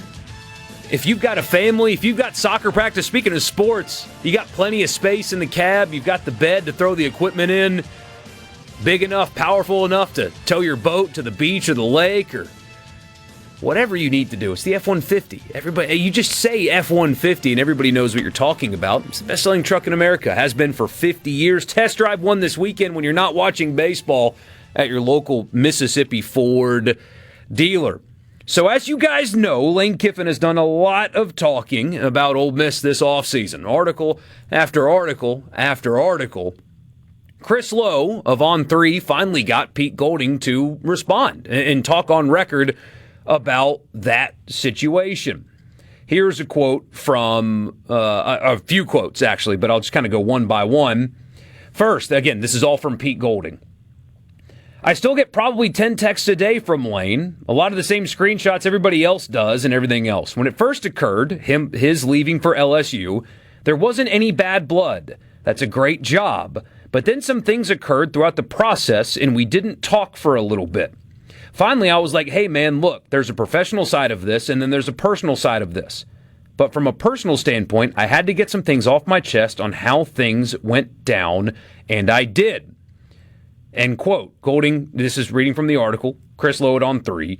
Golding said that his chief issue with Kiffin was the way other people at Ole Miss were impacted throughout the whole process, staff members and players, and how players were left to wonder if their position coaches would be poached during the most important part of the season, and even players themselves being tugged at, directly or indirectly, to follow Kiffin. So I will stop there. There's more, but I'll stop there.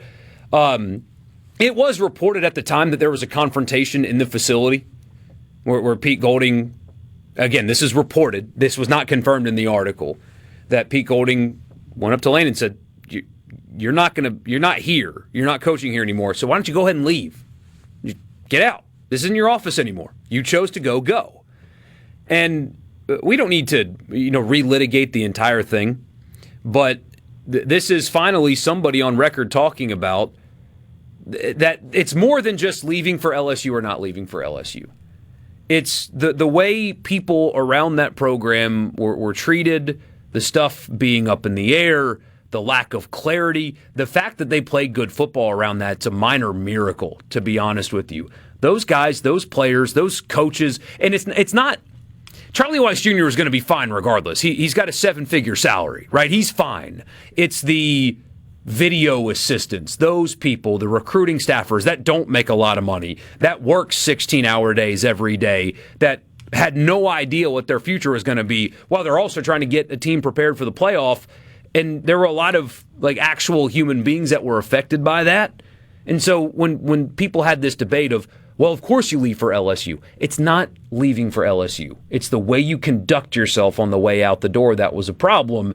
And it was a complete abject failure. That's why people around Ole Miss were bitter. It wasn't that you left for LSU. It was how you treated people on the way out the door. It was lying about your roster voting for you to keep coaching the playoff. That was not true. It was lying about getting run off the road on your way to the airport. 4 times he lied about that. That was not true. It was I can't get good players in Mississippi because have you seen what Mississippi is? That kind of stuff. It's the mistreatment of people. It's not taking the LSU job. LSU's a better job. It is. It's the way you burn a bridge. Yeah. Absolutely. More from Pete Golding. Quote, I could have written a book on how it was going to happen. I knew what was going to occur. I know that side of him really well, and we complemented each other well, I felt like, when we were both here. So I get there's a competitive part of the job, and you do what you need to do, and that's the environment we're in. I get that type of stuff. But my issue with Lane was what he did to the other people around him, the position they were put in, and then the perception of what it was.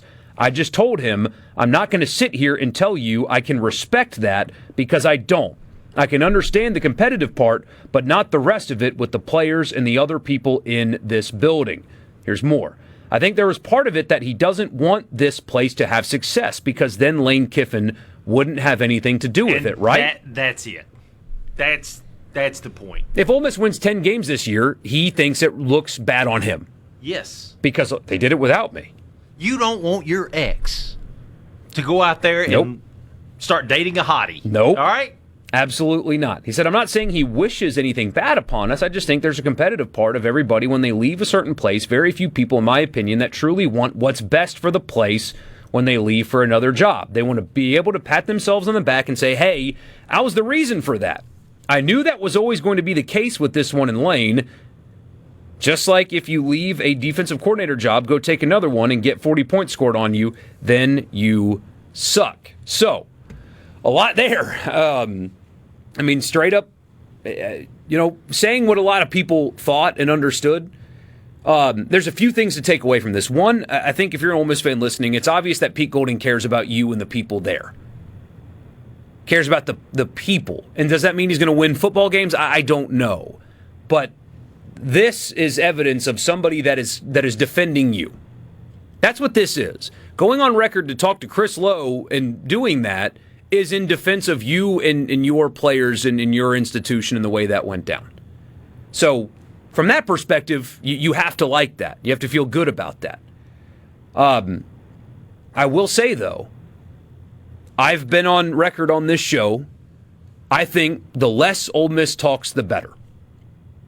Through all of this, Vanity Fair, On 3, USA Today, they would have gone to the championship had I been there. All that stuff was universally, outside of the people that live in the southeastern portion of the state of Louisiana, was mocked, was made fun of, or worse.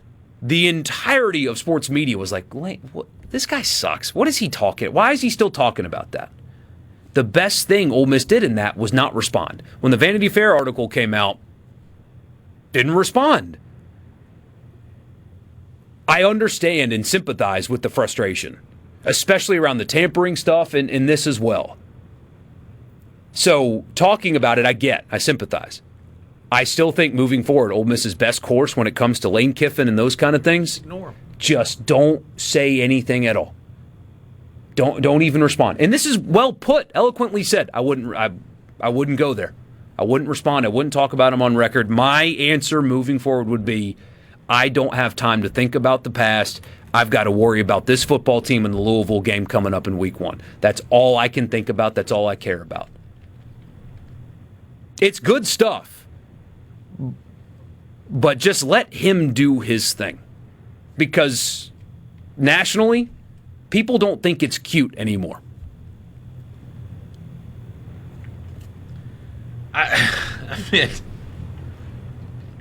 Look at the way that Shane Gillis handled Chelsea Handler.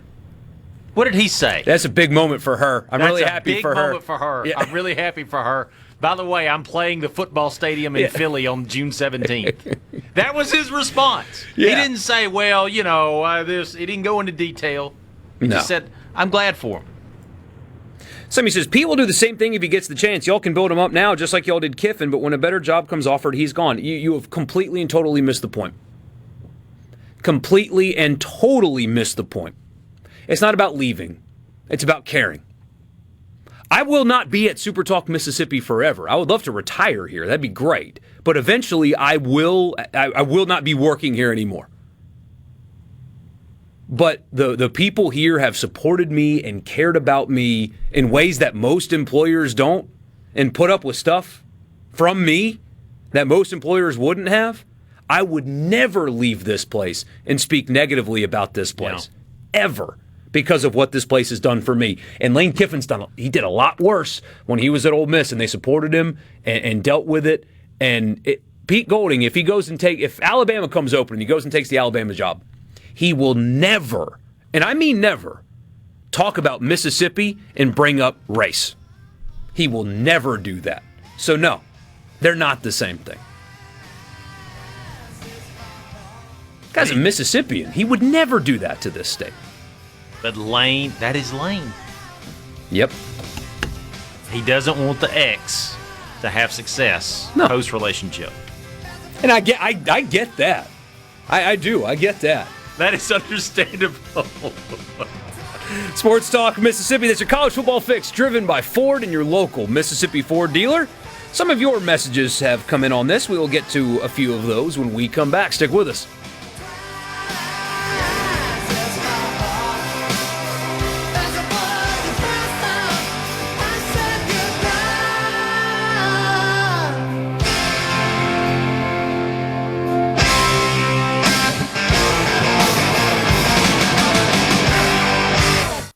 From the Sebro. Best sports talk in the state. It's the best thing. Say that again. We the best on 3. 1, 2, 3. We the best. Sports Talk Mississippi. Super Talk Mississippi.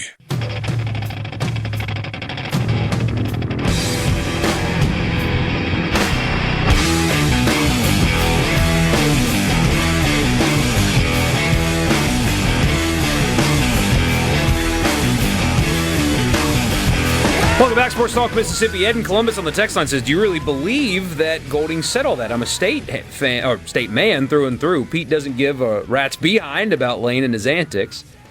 He got a $6 million raise because of him. Pete's telling Coach Lane to keep running that mouth. I don't think Chris Lowe made those quotes up. It's interesting, too, Borky, that it's Chris Lowe. Chris Lowe. Because Chris Lowe was the go-to guy for Lane for many, many years. Then he got burned last year. Well, I guess so. I guess. But no, I believe he said that. I think that I would not be surprised if there's an incredible amount of frustration around Oxford about how the offseason has gone. He's trying to tear the program down. Yeah, and then, you get this Dabo thing, and it's like, hold on. You had current Ole Miss players getting FaceTimed, showing the vehicle that they would get, plus the 7-figure contract if they transferred. I don't know if this is true or not, so somebody at Ole Miss can correct me if this did not happen. I was told that players were receiving FaceTimes in the facility. Like they were sitting in coaches' offices at Ole Miss getting FaceTimes about transferring. That's shameless. They had to deal with that the whole time. They're going through the playoffs, and they're dealing with that the whole time. Again, this is something that I have heard. I cannot verify it.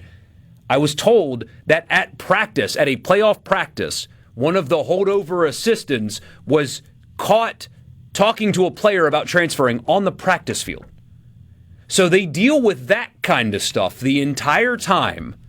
And then Dabo gets behind a podium, and suddenly it's them who are the evil doers of college football. That's got to be so frustrating. When that is how you are painted, when that is what happened to you. It's frustrating as all get out. And what I said at the time is, don't respond. Don't talk, because Dabo's going to lose 35-0 in Baton Rouge, and he's going to lose 5 more games this season, and he's going to get fired. And all the righteous, I'm trying to protect college football stuff, nobody will care because he didn't win. So you can be the righteous protector of college football all day, but if you don't do what's necessary to win, what is it, Phil Qualkenbush, the guy that the big Clemson radio guy that's been all in on thank you, Dabo, thank you, Dabo, thank you, Dabo. What do you think is going to happen when they lose to South Carolina for their 6th loss of the season this year? Thank you, Dabo, for your service all these years, and a good luck on your next endeavor. Exactly. So that's frustrating. And then you get all this crap, God, Ole Miss is segregated. I had a grandparent tell me that Ole Miss was segregated, guys. You can't go there. Meanwhile, a group of wealthy people in Baton Rouge literally seceded from the city. You get sick and tired of stuff like that. And so I get it. I get the frustration. I would just leave them alone, though. As somebody says, let your play do the talking. Exactly. I wouldn't say a word, man, until September 19th, and I would do my best to win on the field. And when I went on the field, I would walk off the field and have a normal press conference and act like it was just a regular day. Hey, Dad disagrees with me on that. He thinks that they should get Juice on the sidelines and have Bentley doing the pregame Are You Ready? He's a wrestling fan. He is a wrestling fan. That is the Vince McMahon way to go about it, to blow it up even bigger. Yeah. Have Ludacris do the hotty-toddy thing and all that. Are you ready? Mm-hmm. Yeah. I wouldn't troll at all. I would just have a game, and I would play a game. And the fans, you can't stop the fans from doing stuff, right? I mean, they're going to chant, and there's going to be 4-letter word chants directed at a particular individual, and it's going to be probably the best environment that stadium has ever seen. But I wouldn't treat it differently. I wouldn't troll. My press conference after the game wouldn't be about, well, see, I told you so. It would be, yeah, played well. Trinidad did this. Kewan did this. The defense did this. And got to get ready for Gainesville next week. This is just one football game. That's all it is. That would be my messaging the entire time. I wouldn't go down this road. I wouldn't even give Chris Lowe really good quotes. Again, these are good quotes. He's defending you. It's about time you have a coach that defends you. But I wouldn't do it. I would just go win. I would just go win on the field. Especially that Ole Miss defense has a chance to be spectacular. I would go let them do the talking. Make a sack, put the fin up. Don't even look over on the LSU sideline. Just play the game. That's what I would do. And I would start now, this offseason. I wouldn't do another interview. When I go to media days, I would be as boring as possible. Get up on the podium, talk about your players. Hey, you're playing Lane Kiffin week 3. Yeah, guys, I got Louisville week 1. That's what I got. You can't do that BS when it's Charlotte. If it was Charlotte week 1, you'd have a problem. Now, but you've got a ranked team in week 1. Yeah, guys, I can't talk about week 3. Borky, that's probably the smart way to go about it. But the entertaining way to go about it would be to just blow it all up. Yes, it would. And entertaining is a lot more fun than what I would say. And I actually do agree with this. He says he's probably doing a one-and-done thing, probably won't say anything else. I agree with that. I would be surprised if you get another one of these between now and then. I think he had to get some stuff off his chest and defend his institution. Because think about the phone calls that they got this week, I bet. Now, they responded with the you can't go to Mississippi because it's segregated crap by getting 3 4-star commits, none of which from Mississippi, by the way, over the weekend. Not one. So it must not have affected them too much. But somebody says, I'm just here so I don't get fined. Gosh, I want one coach one day to pull that. Mike Leach, all these coaches show up with prepared speeches and they give these big opening remarks and they go down to every position group and just talk about how we're so ready for the season and I'm so proud of my team. And Mike Leach gets up there. All right, what do you got? What do you got? Just fire away. I hate ties. Yeah, somebody, I don't know if you mentioned this, but when Mullen left Mississippi State, he didn't burn any bridges. He just left. He still loves the state and would come back if he wanted to. That is exactly. See, and now the person from earlier, now you see what I'm talking about. It's Dan Mullen left for another SEC school. Mississippi State fans were mad about it. When he came back to Starkville, they were mad about it. But it wasn't like violent, quote unquote violent. It wasn't hatred. Dan Mullen didn't talk about the state of Mississippi like that. No. And now, if Jeff Lebby goes 4-8, guess who's going to be number 1 on State Fans' hot board? Absolutely. And if Jeff Lebby goes 8-4 and Dan Mullen never returns to Starkville, guess what's going to happen when he retires? When Dan Mullen retires? He'll come back to Starkville for a game. He'll get recognized on the 50. His name will get put somewhere, and it'll be a warm embrace. People will forget about leaving when you leave with class. And Dan Mullen largely did that. Yeah. We have this comes up every week at this point. What happens if Jeff Lebby only wins 4 games? Every response is, "What about Mullen?" He failed at Florida. But if he had done the things that Lane did, not a single person. That wouldn't be uttered. Nope. Not at all. So, yeah. Somebody says, I agree, Ole Miss should ignore him. However, the fans will make it crazy. Absolutely. And you should, by the way. I'm not saying the fans show up like it's the Citadel, right? No. Create the environment. Do all of those things. I mean, like, institutionally. Don't troll. I also wouldn't let College Game Day anywhere near my campus that day, but that probably is a decision that they can't make because the network says jump, you say how high. But anyway. Well, I don't know.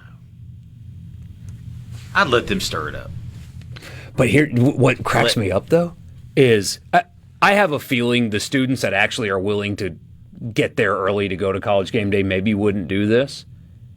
But whoever operates the dump button on College Game Day, like, would you be able to have a broadcast? You think that any time they bring up that game, the four-letter word Lane Kiffin is not going to be, you know, how they can't control that, and you can't air that. So how do you have a show when that's all the people behind the set are going to do? I think you have to put the crowd a little bit further back than you normally would. You might. You don't have a crowd mic, of course, and you figure out a way to just control it as best you can. Somebody says you're 100% right. If Jeff Lebby does not make it, I would take Dan Mullen back in a New York second. And you know what? It would work. Because the knock on Mullen was he didn't recruit hard enough. It's more transactional now. Yeah, this fits him better. It fits him a lot better. And guys, if he has another good year at UNLV, clearly he hasn't lost his edge coaching. Sometimes retreads don't work, right? You hire a guy that used to be there, it just doesn't work out. Then you have a Bill Snyder. He retired, a little bit different. He retired, but he comes back and they start winning again. Yeah. Not all retreads are bad, especially when the guy is somewhere else and he's winning. He'd be my number one. Hey, Dad and I talked about it yesterday. The list of like hot names in coaching right now that could be on the move. It's a small list. I mean, who's on it? Nobody really. It's kind of it's a small list of guys that you would want to hire. Sports Talk Mississippi. We'll wrap the show up with you next.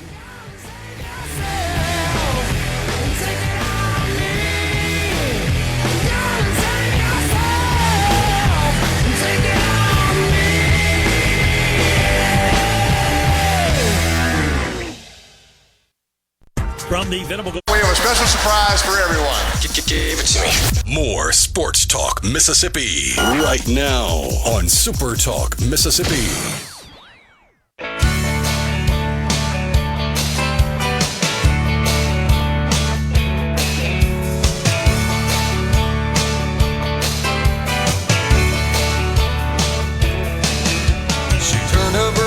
One more time with you, Michael Borky Willie, Sports Talk Mississippi. Louis says they don't understand the state worship of Mullen. He was 7-31 against ranked teams while in Starkville.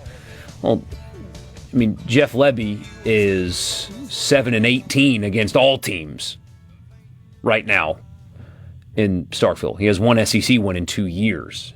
Dan Mullen represents stability. And also, look, I mean, he would have made the playoffs, especially he would have made the 12-team playoff had it existed.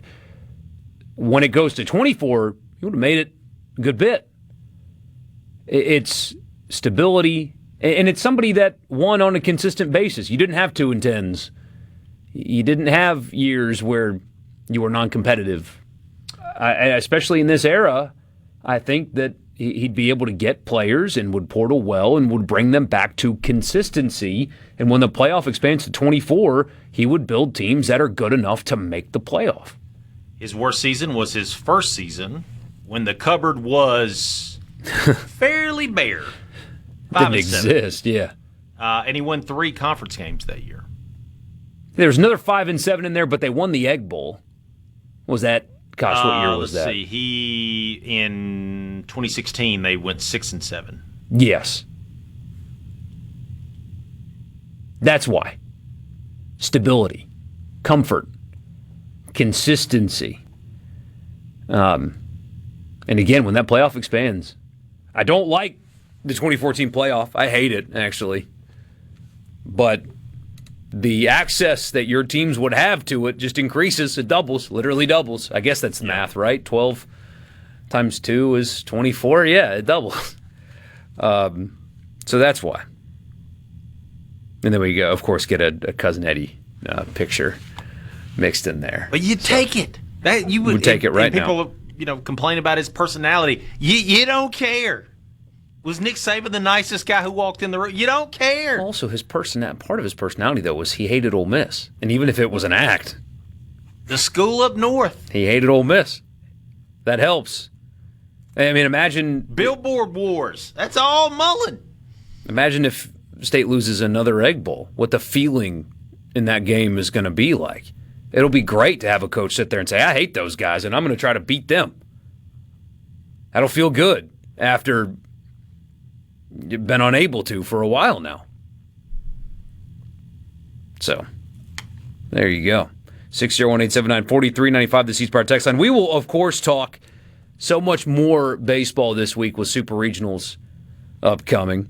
Looking forward to continuing to do that this week. Hopefully Mike Bianco will join us tomorrow. Had to cancel on us because of the press conferences where he did make reference to, I'll clip the audio tomorrow, the portal being open right now as they're trying to prepare for the postseason. I hate that we didn't get to ask O'Connor about that yesterday because I would like his thoughts as well. How are you navigating all of this while also trying to get ready? So Bianco did talk about it. We will play that for you tomorrow. So be on the lookout for that. Somebody on the text line says, I'm an Ole Miss fan and loved Mullen there. It was when we were both good, he says. And, the national narrative about, the rivalry is too toxic. And they did all that crap when there was a fight in the Georgia, the same year that discourse really took off, that the Egg Bowl is too toxic. The Georgia Tech fight on the field. I mean, one of the lasting images of the Clemson-South Carolina game is a guy getting his head stomped on in a pregame fight. The Iron Bowl featured a guy that poisoned trees for some reason. Called into the Feinbaum show to talk about how he poisoned the trees, named the exact poison, got arrested for it. Destroyed a landmark. Could you imagine if a State fan poisoned the Grove trees? But, I mean, so far anyway, they wouldn't. But it's the Egg Bowl that's the toxic one, and the Iron Bowl is totally fine. For sure. Yeah, give me a break on that. But just don't ask him about injuries. Oh, jeez. Well, now he has to. You have to disclose him now. Yeah, that was always fun. Although, I mean, Lane Kiffin really... Some of the things he does is funny, man. The injury stuff was funny. Putting guys down is... One of his best qualities was that he would find something that he thought was egregious or something silly or dumb or wrong, and he would find a way to exploit it to the point where the NCAA, SEC, or whoever would go, all right, we got to fix this. We got to fix it. Faking injuries. Perfect example. It's like, you'll learn this soon. When you've got kids and there's something wrong in the house and they know it is, and my son likes to pull on stuff. Like a running board that's a little bit loose, he'll walk up and just mess with it. And I need to fix it. I know I need to fix it. And he keeps reminding me to fix it by pulling it off the wall. Floorboard, not running board. Running board is a car. Floorboard. But, yeah. Lane Kiffin's my kid. Just pulling on the floorboard until Dad fixes it. I don't know. Thank you guys for making our show a part of your day. Wherever you were, if you're listening on one of our 12 stations, online, SuperTalk TV, or in the podcast, we just are glad that you are here. From the Pearl River Resort Studio, we'll be back tomorrow at 3. Good night.